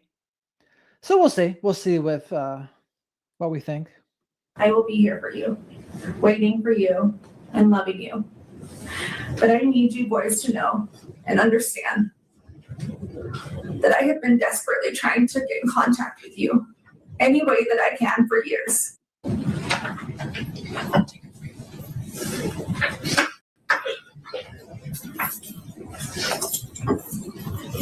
Eric Richins was described as a family man, a skilled outdoorsman, a successful businessman, a loving brother and son. And he was also a good dad. He loved those 3 little boys that I guess he didn't really give any commentary in there, did he left behind. Today would have been his 44th birthday. That's right. Kori Richins, his wife, who was convicted in his murder, was sentenced on what would have been his 44th birthday. Let's think about his family today, whenever you're watching this. And let's think about justice for Eric and those 3 little boys. If you would like to hear their full statement and all of the victim impact statements, please head over to the live tab in this YouTube channel, and you can see all of the sentencing day.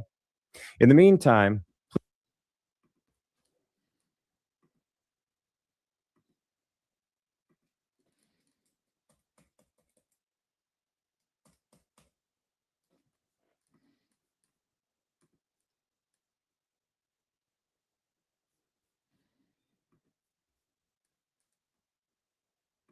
an anchor memo, and these are very famous in my industry for what we did. And it would do things like include the law, and it would include pronunciation and all the players. And then this is what you carry with you to the anchor desk, and it has all of the information about the case. But and you know, things change. But I also have to say that you may not like the defense attorneys or in the witness box. We'll find out. Judge is taking the bench. We are just moments away from this sentencing starting. We are going to watch it together. There is this defendant, no longer in street clothes. She is a convicted killer, no longer allowed to be cloaked in the presumption of innocence, which is the reason why the 00139 wear street clothing in front of a jury. Dee Dee, thank you. I just saw that. State make their appearance. Let's watch together. Good morning, Your Honor. Brad Bloodworth, Lindsay Sherbanak, and Margaret Olson for the state. Thank you. And for the defense. Wendy Lewis, Catherine Nestor, and Alex Ramos for the defendant who is present. Very good. This is the time set for sentencing. The court plans to proceed as follows. First, I need to address 3 administrative matters. Of their parents from them. Jessica Black, who is Weston's counselor. Christina. To the extent there are any factual inaccuracies in the precinct's investigation report regarding the factual background of this case, the court determines that those factual inaccuracies are not relevant to the court sentencing decision and do not affect the court's decision regarding the appropriate sentence one way or the other. Anything further on that, Ms. Nestor? No, Your Honor. Okay. Mr. Bloodworth, how would you like to proceed? Your Honor, the state is prepared to present. Please.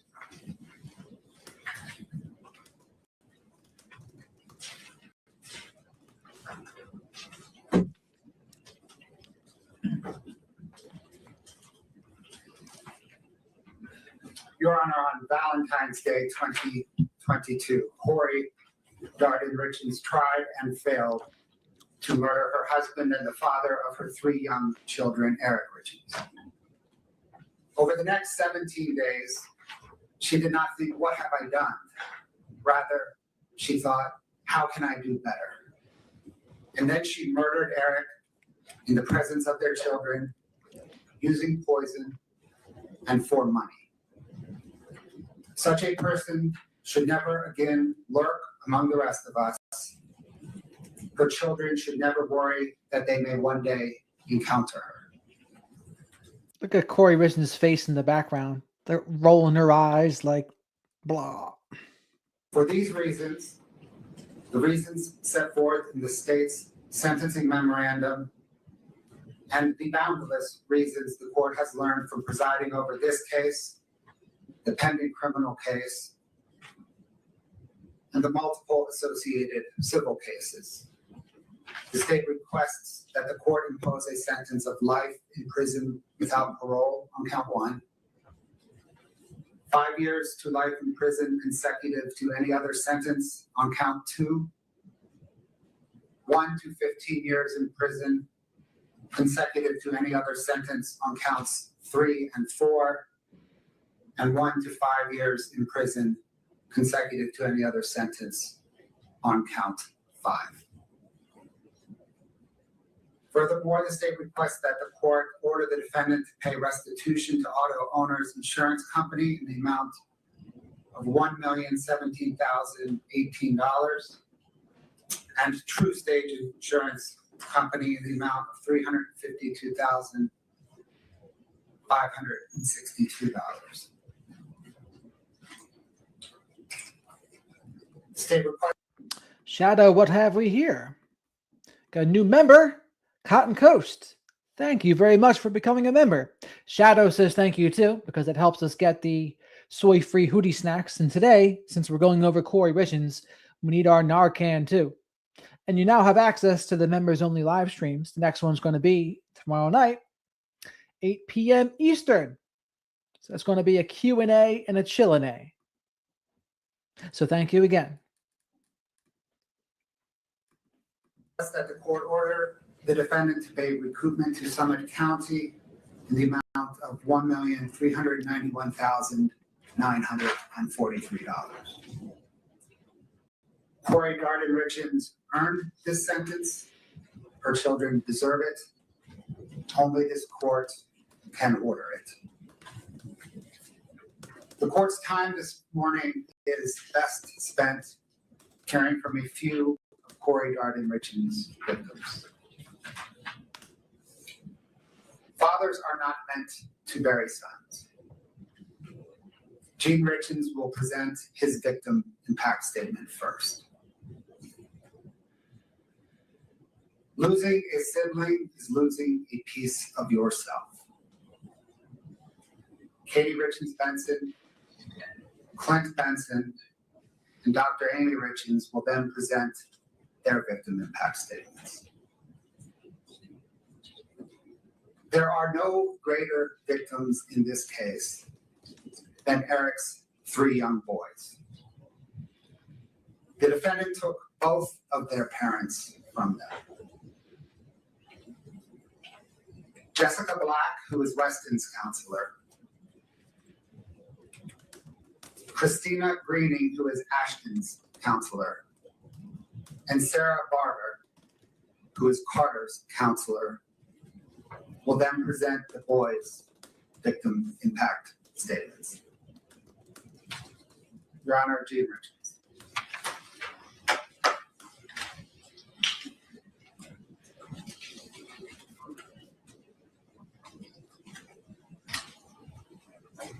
Good morning, sir. Good morning. Please take your time. Thank you. Your Honor, my name is Gene Richins. I'm Eric's father. No parent should ever have to bury their child. It's a loss that changes you forever. Eric was taken from us way too soon. And his loss has left a permanent hole in our family that will never be filled, ever. Eric was first and foremost an incredible father. To his 3 boys, Carter, Ashton, and Wes, his sons were his world, and he was theirs also. They didn't just see him as a dad, they saw him as their best friend. And keep in mind, Kori Richins' TED Talk is after all of this. After all of these victims' impact statements, that's when she gives her TED Talk. So that's the setting. That's the timing. And that's just how inappropriate it all was. Their coach, their mentor, their protector, he was present in every part of their lives. whether it was soccer, baseball, basketball, or any activity that they were involved in. Eric was there coaching, encouraging, and supporting not only his own boys, but every child on the team. Eric didn't just coach sports. He built confidence. He built character and friendships. He gave his time freely because he cared deeply about helping young people grow into strong, kind, and capable individuals. The impact Eric had on these children and families continues even now. On the soccer team that he coached, before every game, the players gathered and called out a cheer.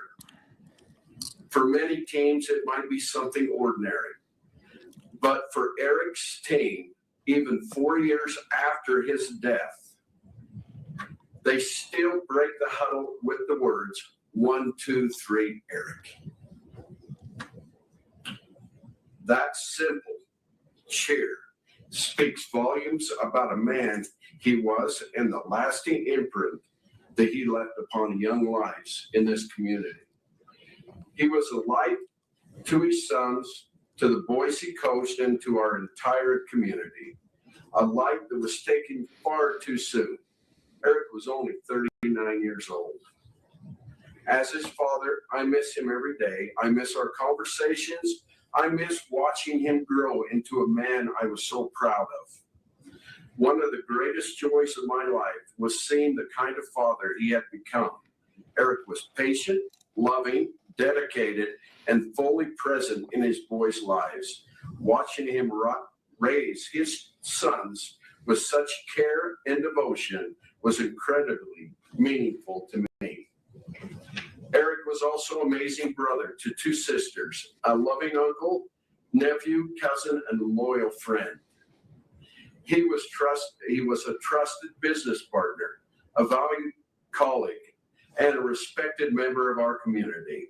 He was generous with his time, his energy, and kindness. He treated people with respect, showed gratitude even for the smallest acts of kindness, and gave freely of himself because that's simply who he was.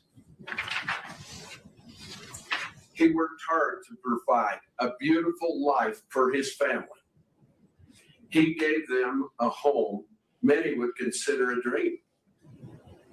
He ensured their needs were met, supported them, cared for them, and treated his wife with love every day. Yet despite everything he gave, his life was taken from him, not by a stranger, but by a person he should have been able to trust the very most in his life. He was betrayed in the most imaginable way possible. His life was taken through calculated, intentional actions motivated by the greed, control, and desire for a different life with someone else. Eric's boys lost a father. I lost my son. His sisters lost their brother. Our family lost a man who represented the very best of what a person can be. The ripple effects of this loss extend far beyond our immediate family. His friends lost someone they trusted and admired. The children he coached lost a mentor, a role model. Our community lost someone who genuinely cared and gave back without expecting anything in return. Eric will never see his boys graduate, get married, or become fathers themselves. He will never again stand on the sidelines cheering them on.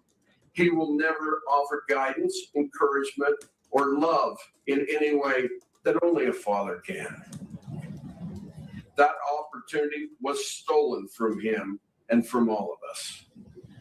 Because of the calculated and intentional nature of this crime, I respectfully ask the court to impose a sentence of life without the possibility of parole.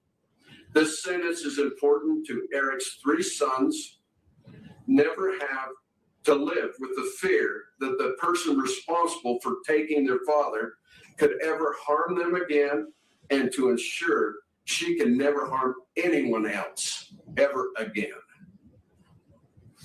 Despite our immense grief, I want to acknowledge and thank those who have worked tirelessly to bring justice for my son.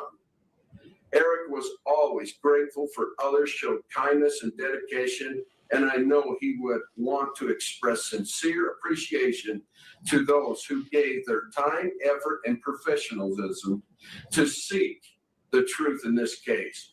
We are deeply thankful to the prosecution team, Margaret, Brad, Lindsay, Fred, Joe, Wendy, Patricia, and the entire staff who supported them for their commitment and their perseverance.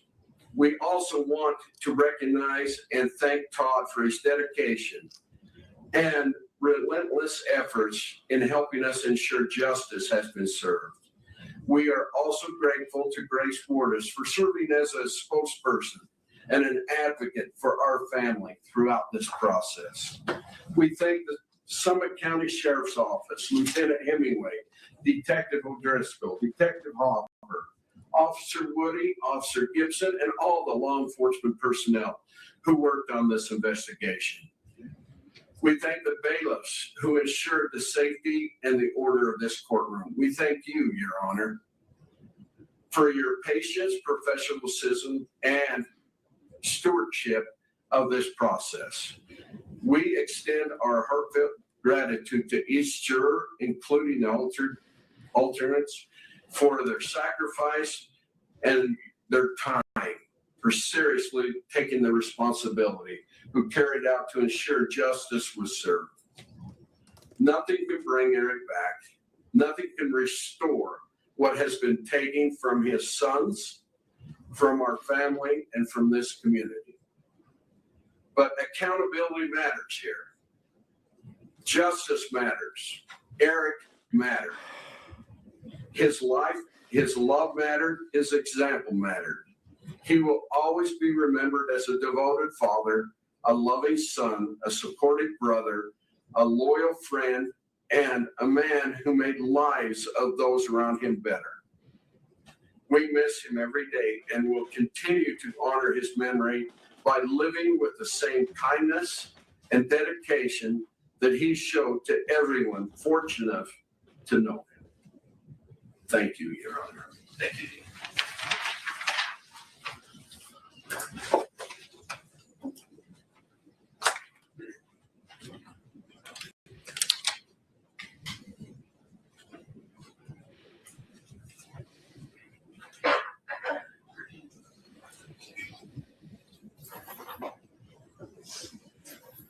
Katie, good morning.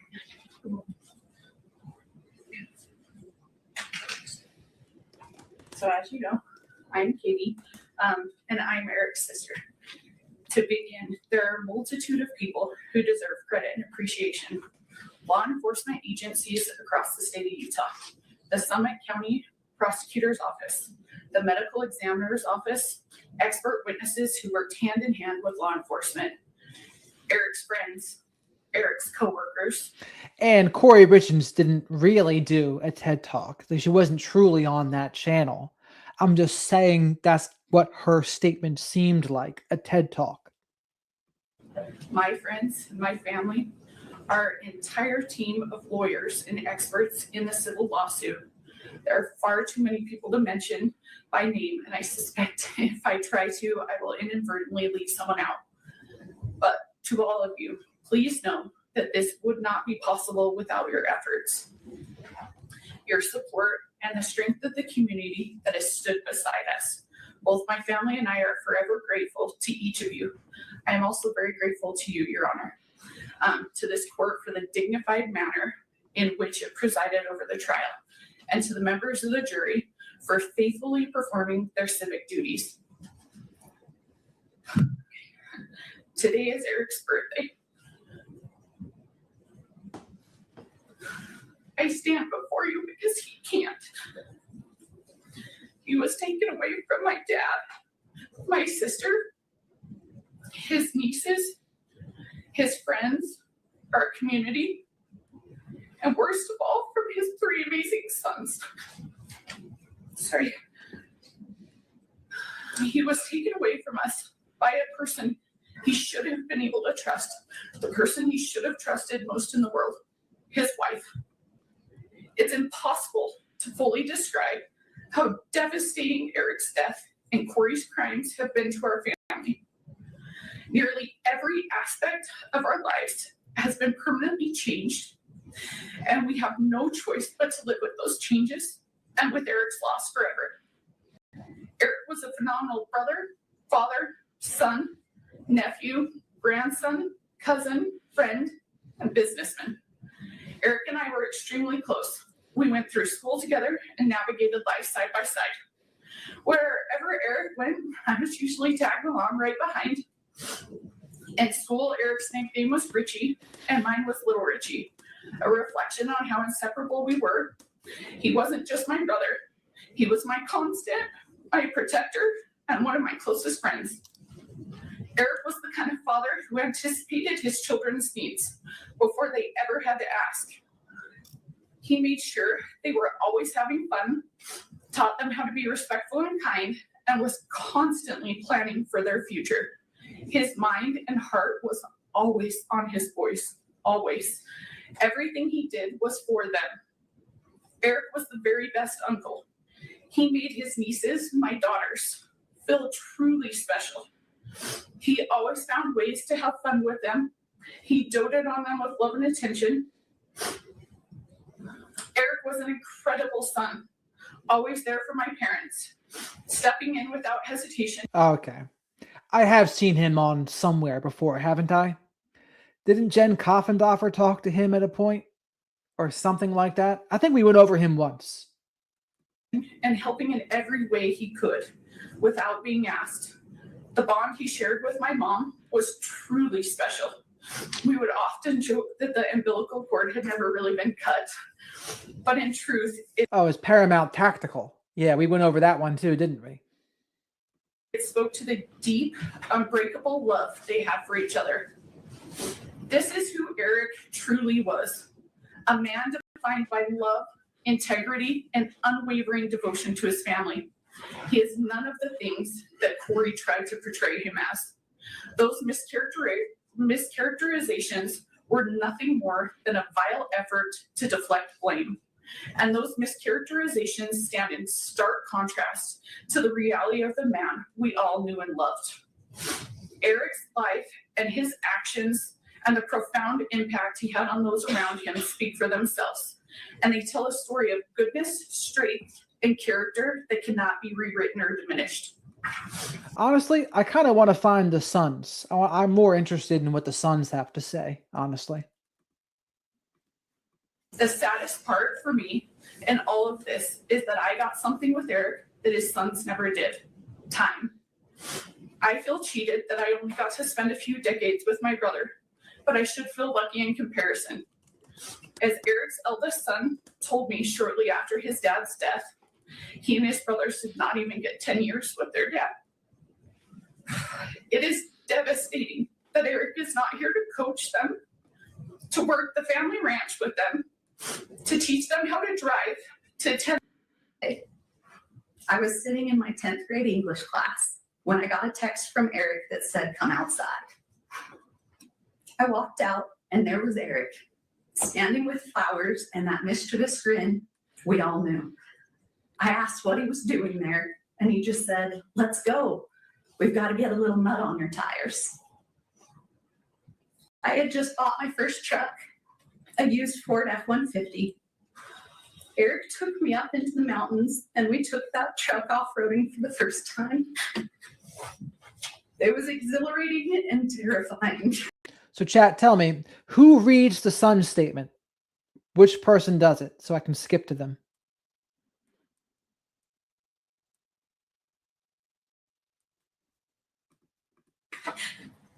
But I felt safe because he was there. That was Eric. He made life bigger. Good morning. Good morning, Judge. Take your time. My name is Jessica Black. I'm a licensed clinical mental health therapist and a registered therapist. Myself and my colleagues are here today to read the victim impact statements for 3 children. This is what I want. This is what we want to hear. We are here as advocates on their behalf. After a developmentally appropriate process, the boys were able to decide individually how they wanted to share their statements, and this is what they chose. Our roles are to read their words exactly as they wrote.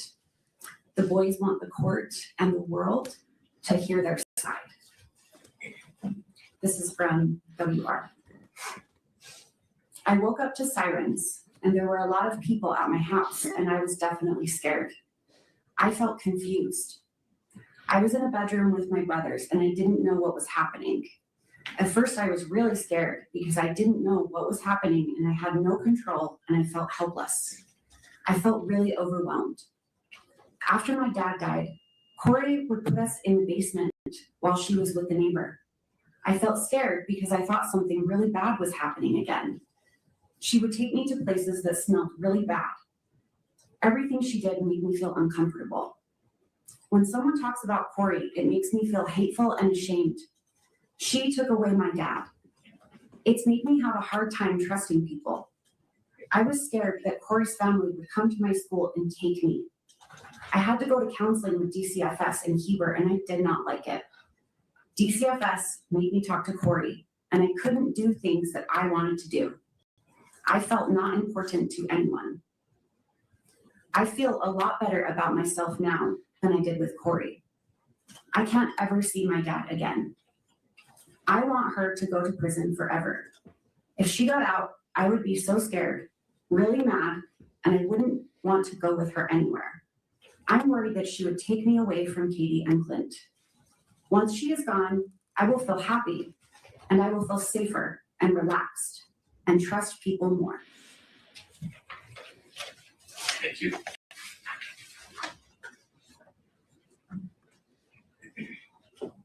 And again, her TED Talk is after this. After this is her TED Talk. So it just goes to show you the level of delusion. Christina. Yes, Your Honor. I am Christina Green. I'm a licensed clinical social worker, not registered play therapist, and I will be reading for AR. You took away my dad for no reason other than greed, and you only cared about yourself and your stupid boyfriends. You were not caring and watching over me and my brothers. I had to be a parent. Only cared about her stupid boyfriends. That sounds like a cluster B woman for you, right? To W. C and I would walk him to the bus stop, feed him, and watch him. You were not concerned about our health. When we got hurt, you didn't even care. When C got run over by a side-by-side, you still made him go to the soccer. Wow, look at her face there. It's like her eyes are going out of her head. But they're basically talking about her lack of empathy. Her lack of empathy, care, and concern for her kids. For the very same kids she's about to cry about in 1 hour. Game that day without taking him to the doctors first. You would lock C in his room, and I would have to go to the kitchen and bring him food.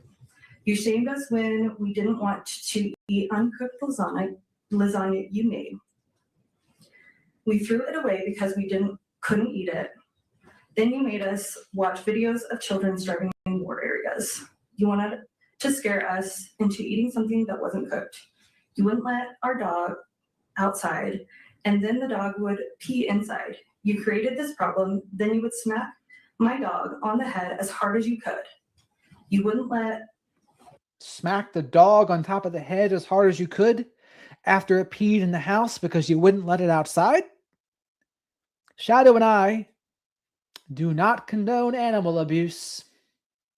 We put my kitten in the garage for safety at night, and we found it eaten by raccoons the next day. You wouldn't let us turn on and use the heater lamp for the chickens and bunnies, and they froze to death. You would always argue with my dad and lock the door. You were not playing the role as a real mother does. You were doing the opposite. Now my dad can't be my coach anymore, can't be at any of my games. He won't be at my birthdays. He can't teach me how to drive. He won't be at my graduation, and he can't take me camping or fishing. You made me paranoid about sleeping on my dad's side of the bed by saying I might die or get harmed when I was just trying to be close to my dad after you killed him. You took away everything from me and my brothers. I don't want you out of jail because I will not feel safe if you are out.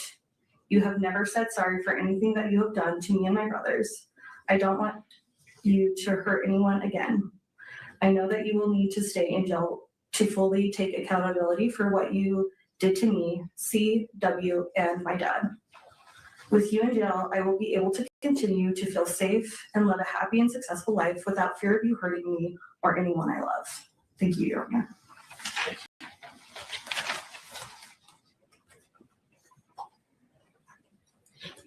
Sarah? Yes, my name is Sarah. I'm a licensed clinical social worker and registered play therapist, and I'm going to read the victim impact statement for C1. My name and age now, my name and age I was at the time of the crime. CR, age 12, now 13. I was 9 when my dad was murdered. What I would like to see happen if the perpetrator is convicted of the crime, I would like to see Kouri get a life sentence. My thoughts regarding an appropriate sentence for the person who is accused of this crime and if they are found guilty. I think Kouri should get a life sentence because what she did is very sick, because it had no reason to happen and it impacted a bunch of people, including me. These are some reasons why I think she should have a life sentence. The information I feel is important for the judge to be aware of in sentencing. I think the judge should know that my dad was a good person and very thoughtful and kind and helped whoever needed help. He was always taking the extra mile to help people. My physical injuries as a result of this crime are as follows. I was sleeping and then I went to get a drink of water, then went back to bed. And when I woke up shaking and Bailey called the ambulance and they came and I couldn't talk for a while, I think Kouri had something to do with it because she didn't call the ambulance. She called Bailey and Bailey called the ambulance. At the ER, Kouri resisted to have my blood drawn, and kids who usually have this kind of seizure is when they are a few months old to a year old. I learned later that Kouri bought more fentanyl and had it in the house when this happened. I think this is what happened. She did what she did to my dad in the living room. My experienced emotional injury because of this crime is described as follows. Sad. I feel mad that I have to feel sad. I went from being scared for my life to feeling really good. I was scared for my life because I didn't eat that much. Kouri was always drunk or gone. I was always locked in my room. I can't remember, but I am pretty sure the lock was on the outside. Kouri threatened she would kill my lizard because we didn't want to watch some weird show with her. Threatened to kill her lizard if they didn't want to watch a weird show with her. And again, I don't think the kids would be lying about these things. All of our chickens died because there was no food or water. My rabbit died because we didn't have food or water. The goats almost starved to death because she bought moldy hay and she didn't water them. Nothing ever got fed or watered. It didn't feel good to worry about my animals. I felt like I had to take care of my siblings. Ash mostly took care of me though, because I was locked in my room. Ash would bring me food. Kouri would lock me up if I told her she was drunk. This happened pretty much daily. I feel angry that she locked me in my room. I am angry almost all my animals died. I am angry she threatened to kill them. I am angry she killed my dad. I started to feel really good when I moved into a safe place. It was safe because the people around me were safe, Katie and Clint. I felt safe at Jake and Shalina because I wasn't with Kouri anymore. Counseling. I feel annoyed that I have to go to counseling and tell the story about what happened 55 million times. I feel better now because I know it's to help me. I would like to not have to go to counseling. I would like to have to not worry about anything after this trial is over. I want the judge to know. I hope Kouri gets convicted to a life sentence. Kouri is always drunk. I want the judge to know my dad was a good person and I miss my dad. I miss my dad, but I do not miss how my life used to be. Kouri always drunk, according to the kid. I don't miss Kouri, I will tell you that. Thank you.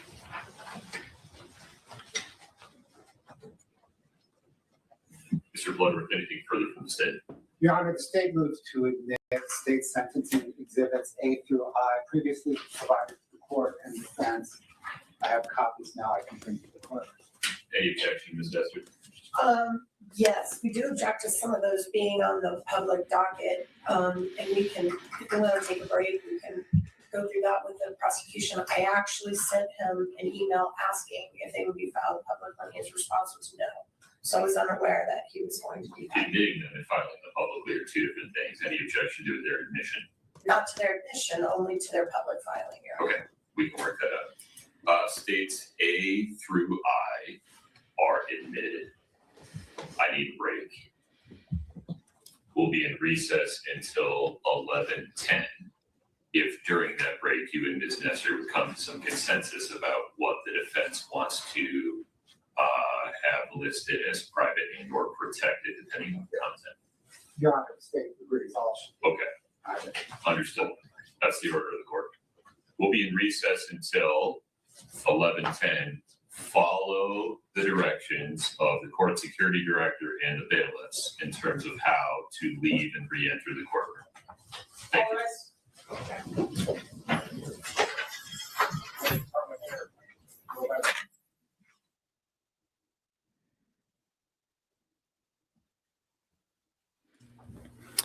Wow.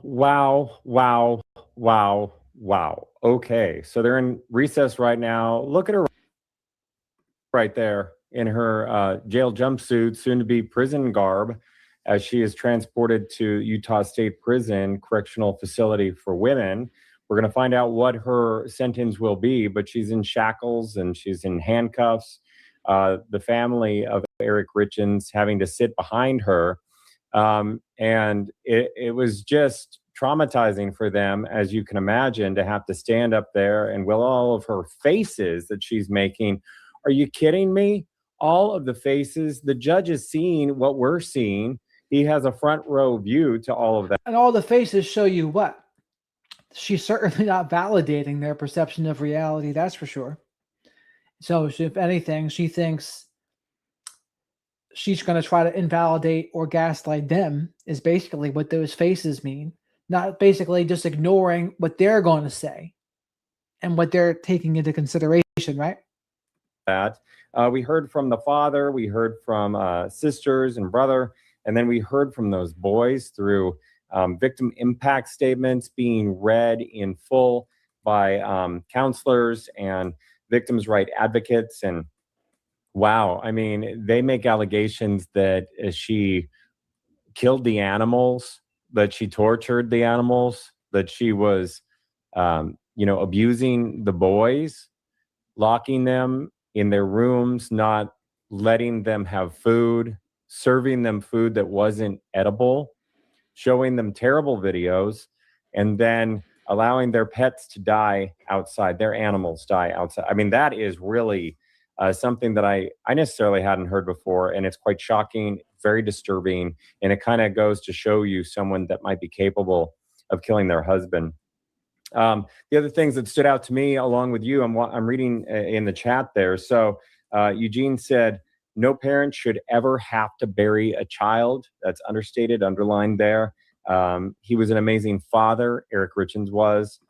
And again, everything the kids said is they're going from their experience of what it was like after Eric was murdered, because there was a time period where they were just living with Kori after Eric was murdered. And she wrote that book on grief, and they're talking about how she was treating them during that time. So if you don't want to believe them, that's how they were treated. I mean, that's on you. But I would think, I don't know why the kids would lie. Why the kids are going to lie about what their experiences were. About like her threatening the animals, etc., and being drunk.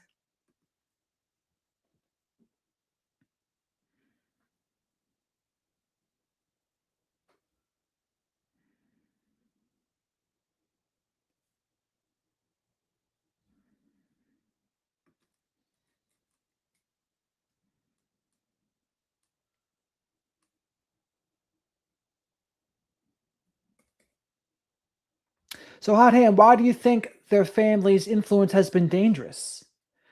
Are you saying you don't believe them? Are you saying that Kori's innocent? Are you saying that you don't believe the kids? You think the Richins family is feeding the kids and turned them into flying monkeys? Is that what you're saying? I mean, I'd be pretty hesitant to believe that.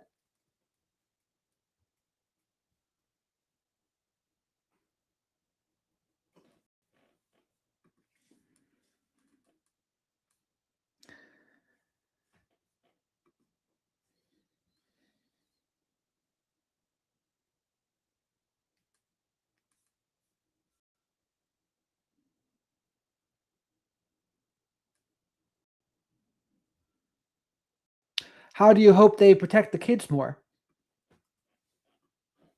I mean, now that they are protected from Kori now, is what they're protected from. Then say what you mean. What do you be very specific about what you mean? Because you were saying this is all emotional. You were saying that's what the kids' statements were to their counselors. And you were saying, I've had enough. This is all emotional. Well, that was the kids' statements to their counselors. So what are we supposed to make of that?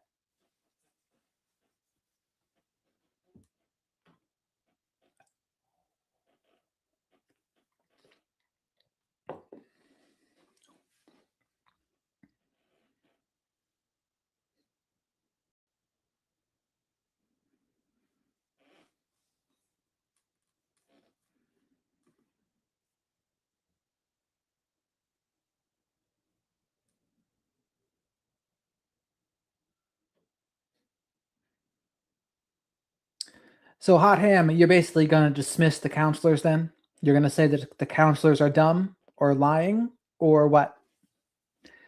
I mean, what are you saying?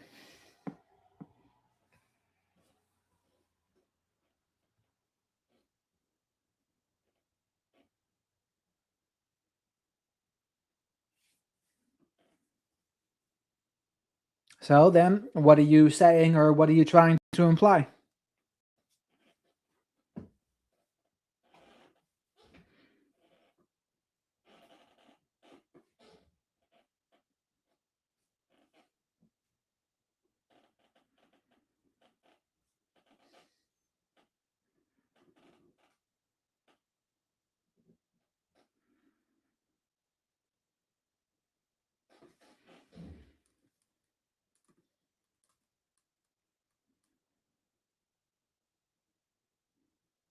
I'm weaponizing narcissistic abuse? What are you talking about?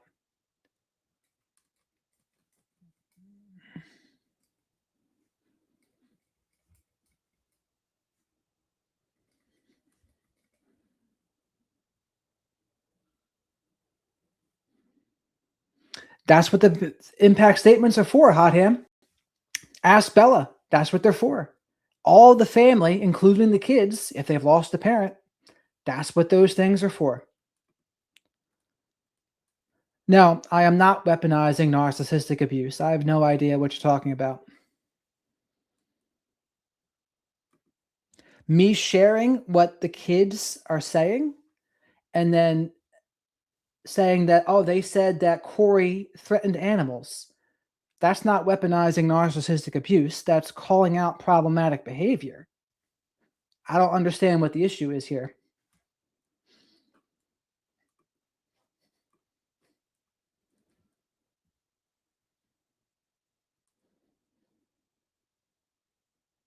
Yeah, I mean, and I don't believe the kids would lie to their counselors, and they're 3 separate counselors. I mean, but they all had similar things to say. Right, so you're saying that the kids can't be trusted then because they were with their parents, they're with their dad's family? Like, that's what you're saying. You're trying to dismiss what the kids have said because they are living with their murdered father's family. I think 2 things can be true. They can be telling the truth and living with their family. That's not weaponizing narcissistic abuse either. I don't know where you're getting that from.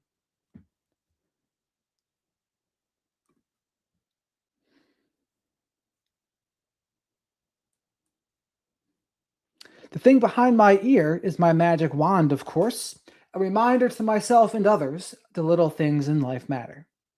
And again, Kori Richins has been convicted of murdering their father.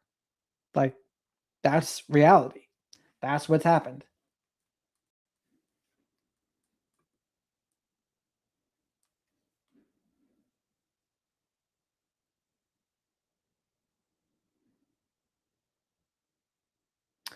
Well, and Kori decided to do something else. She decided to try to get the insurance money and then write that grief book. I mean, she's been pretty out of control. And I think if she's the kind of person that's going to kill her husband, how would she then treat her kids? I mean, if you're the type of person that can kill your husband, not much is off the table at that point. So when you have that kind of impaired empathy, then nothing would surprise me at that point.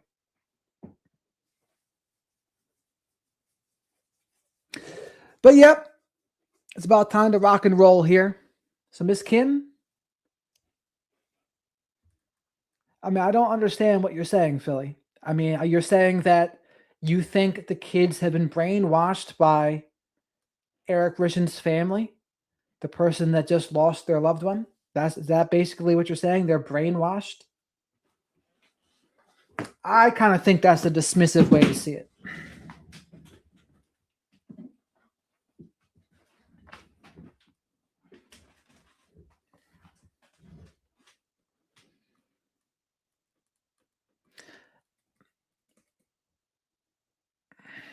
I just don't think that should definitely not be the default position. Oh, they're just being brainwashed, so you can't believe what they say, or they could be fabricating what they're saying. I tend to believe the kids' experiences, especially when they were living just with Kori, not about since then, but while the time between he was murdered and the time that Kori was writing those books and things.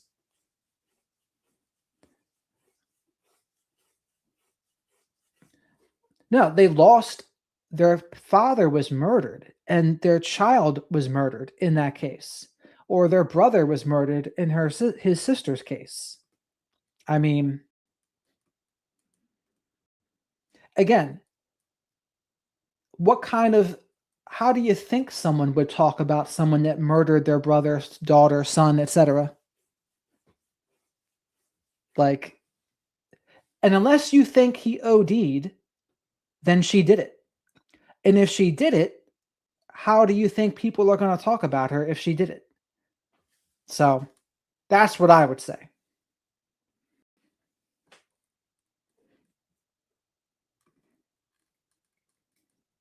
Not allegedly, she was convicted of it.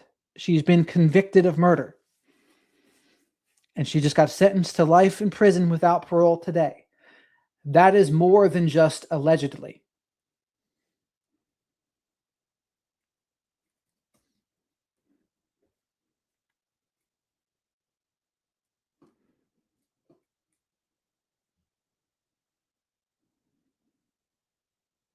Oh, sorry to hear that, Hot Ham. Do what you have to do to protect your kid for sure.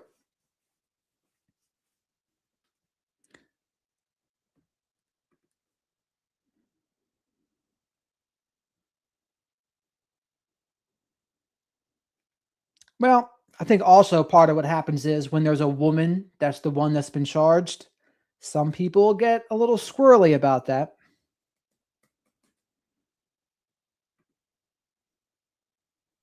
Like, I try to be even-handed, whether it's a man or a woman being charged. I try to keep it even in how I see it. But I certainly know there's certain people that, they're going to be more prone to defend a man if they're a man, or defend a woman if they're a woman. Just something that can happen. Correct, Teresa. I mean, at this point, she's been convicted of murder. And unless she's granted a retrial, she'll remain convicted of murder. So, again, I don't know what she did to upset her other attorneys that dropped her.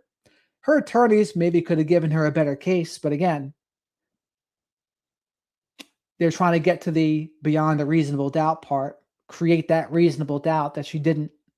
But to create that, you'd have to say, well, what happened instead? That he OD'd or someone else did it? I don't think someone else did it. I think the only way to do it would be he OD'd somehow. And that's a tough thing.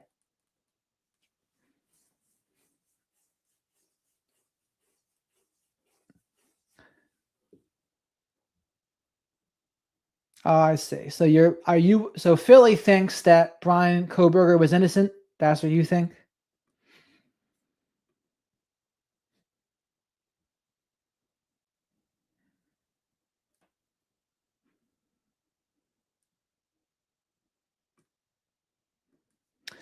Yeah, I mean, in this case, there's a lot of things that do not look too good for Kori Richins.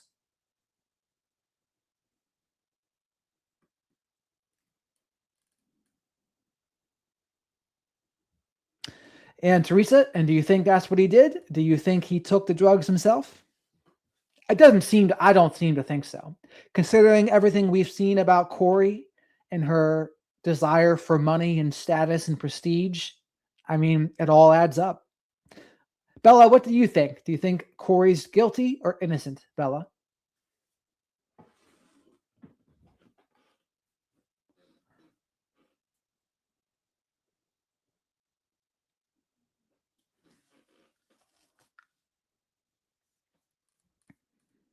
Yeah, and I think she's guilty as well. I think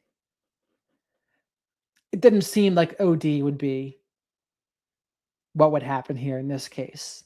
And I think she's just doubling down and denying everything, right?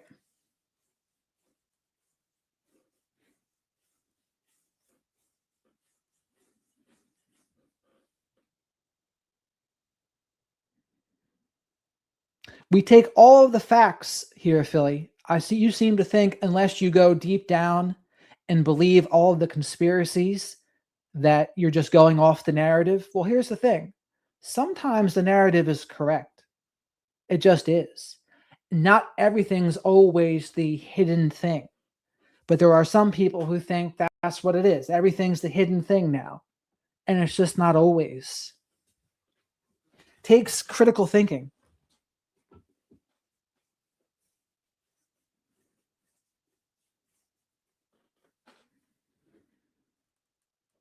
Yeah, that's no good, hot ham.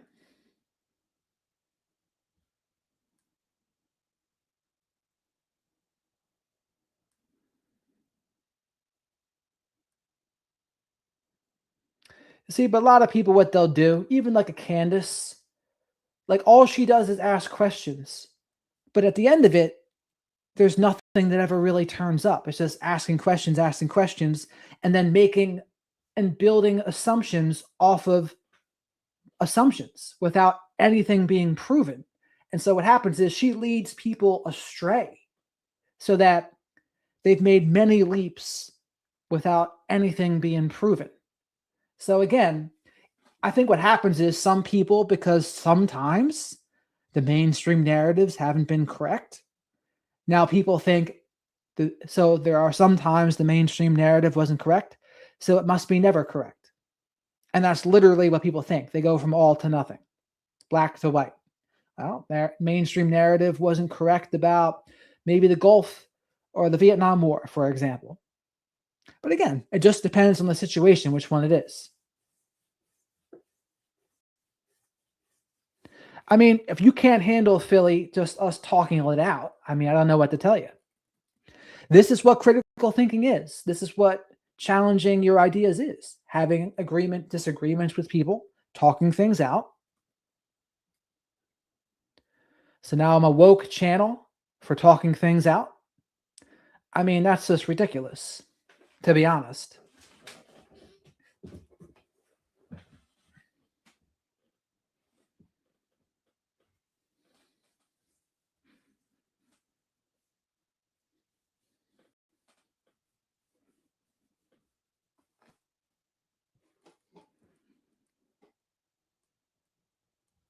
Uninformed? Okay. Whatever you say.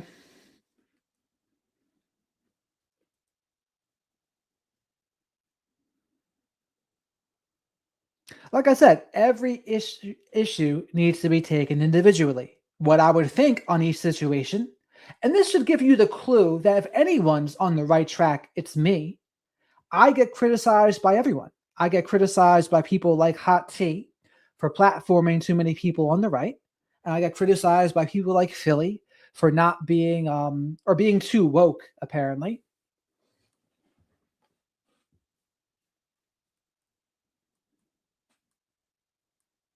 Political banter and ridicule. I mean, we're just talking and asking questions. I mean, I don't know what the problem with that is. I think also what sometimes happens is, there are people out there that think, unless you agree with me, you're wrong. Unless you agree with me, you're just dumb.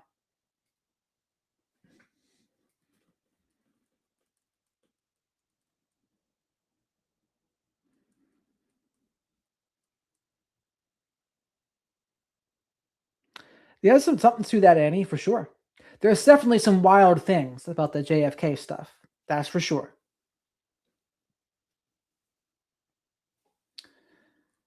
Well,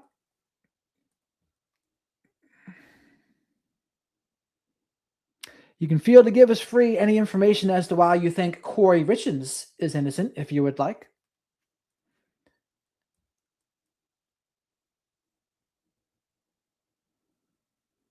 Why do you keep on using the term woke, though, as like an insult? Like you're using the term woke as a smear because people don't agree with you. That doesn't mean they're woke. It just means they have a different opinion.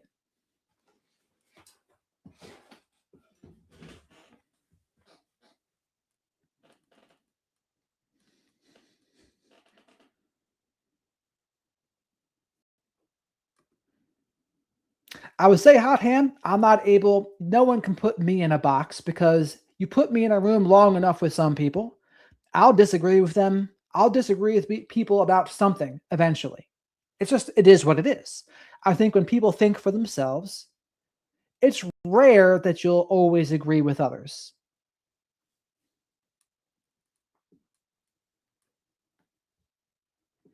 Yeah, I mean, Hot Ham, Nick Fuentes uses the term woke. And he uses the term woke as, oh, you're woke to like the issues of Israel, etc. So there's many versions of woke.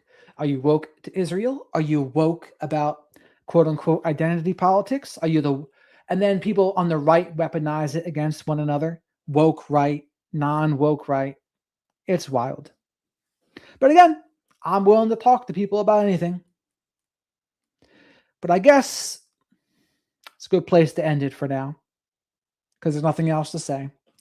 And now I'm getting tired.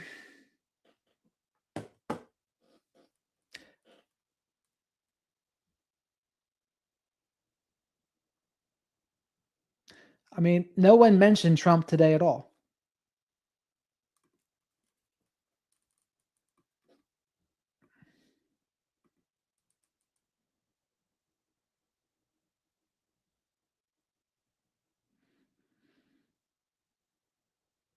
Yeah, they're all co-opting people's words, Annie. Let me say, like, I truly listen to everybody.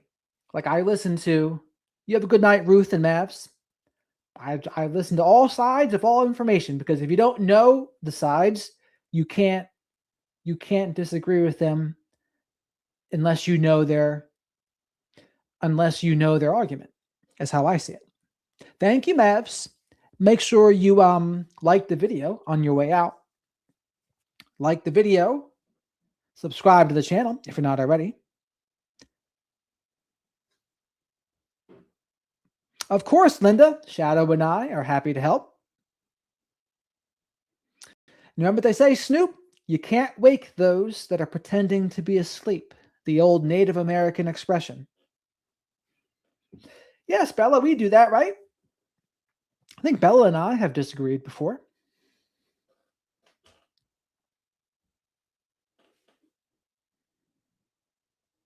I try my best, Linda. I try my best. Miss Kim, thanks for modding, Miss Kim. I guess Living and Songbits weren't here. Laura was here though too, so thanks to Laura for Songbit or for modding. Thanks for helping get the likes up. I have your back, Miss Kim.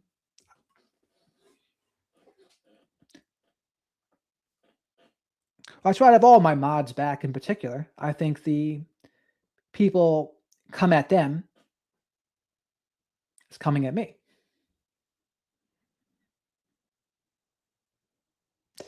Yeah, sometimes things happen, D.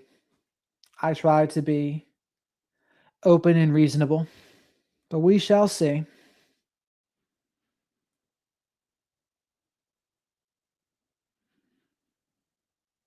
No, I mean, because Miss Kim didn't do anything wrong.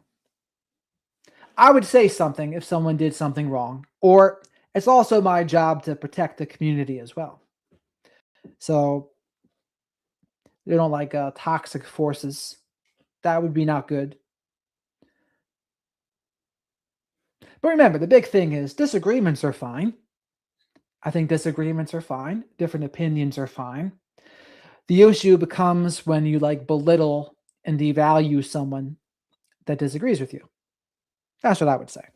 That's the issue, and that goes for any kind of relationship too, right? If you can't disagree with someone in a healthy way, that's going to probably be a problem. Thank you, Anne-Marie. I'll make sure to be a stronger version of myself, Miss Kim. I notice sometimes the energy in the chats can feed off of me and the mood that I'm in. So whatever mood I'm in can set the tone. So I have to make sure I'm like in a good place. But that makes sense. But all right, everybody. Hopefully I didn't offend anyone with talking about what the kid said there and then what that meant about Kori Richins.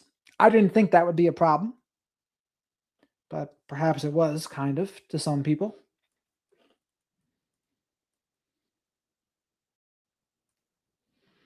That's correct, Snoop. Disagreements are good.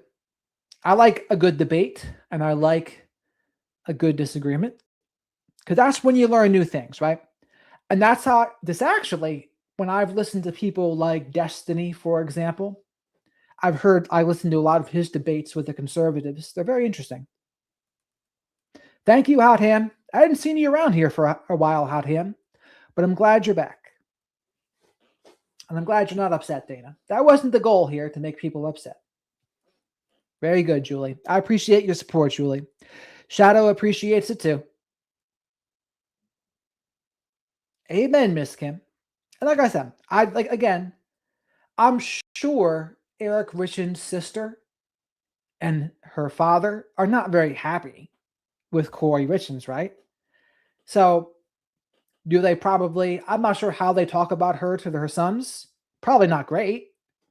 But this is a situation where when you've been convicted of murdering someone, you kind of get what you get, right? That's what I would say. Well, we're happy to have you back, Hot Ham. And thank you, Melinda. I hope not, Melinda. I hope to set a good example. That's one of my goals up here, to be a good example on how to talk things out with somebody, right? But all right, guys. Thanks again for watching. A little bit of a shorter stream today, but I wanted to go over that Kori Richins TED Talk. And we'll see what's on the docket for tomorrow, 8 p.m. Eastern, members only live stream. Q&A. Shadow, thanks you for all the support. Indeed they are, Bella. We got enough Narcan here to revive Shadow. The dark Kori Richins tried to, can you believe her? Tried to inject Shadow with fentanyl. Try to poison him with a lethal dose of fentanyl. We're not going to have it. We have Shadow's Narcan at the ready. Thank you all for your support, Chatty, Autumn, Wendy, Dee, Miss Kim. Thanks again for modding, Miss Kim. And Laura, if you're out there still too, thank you again for modding as well. Until next time, folks, over and out. It's all good, Autumn. Have a great night, Jackie. Thanks for being here. Thank you, Hot Ham. Hit that like button on the way out. We got to at least get to 100 likes. 100 likes minimum. And Melinda, That's all it takes sometimes, right? All it takes is that. And then the whole tone can change, right? You got it, Teresa. You have a great night too. Bella, have a great night, miss. It's always a pleasure having you in here. Yes, 100 likes, folks. We can do it. Love you all too. And Shadow says he loves you all too.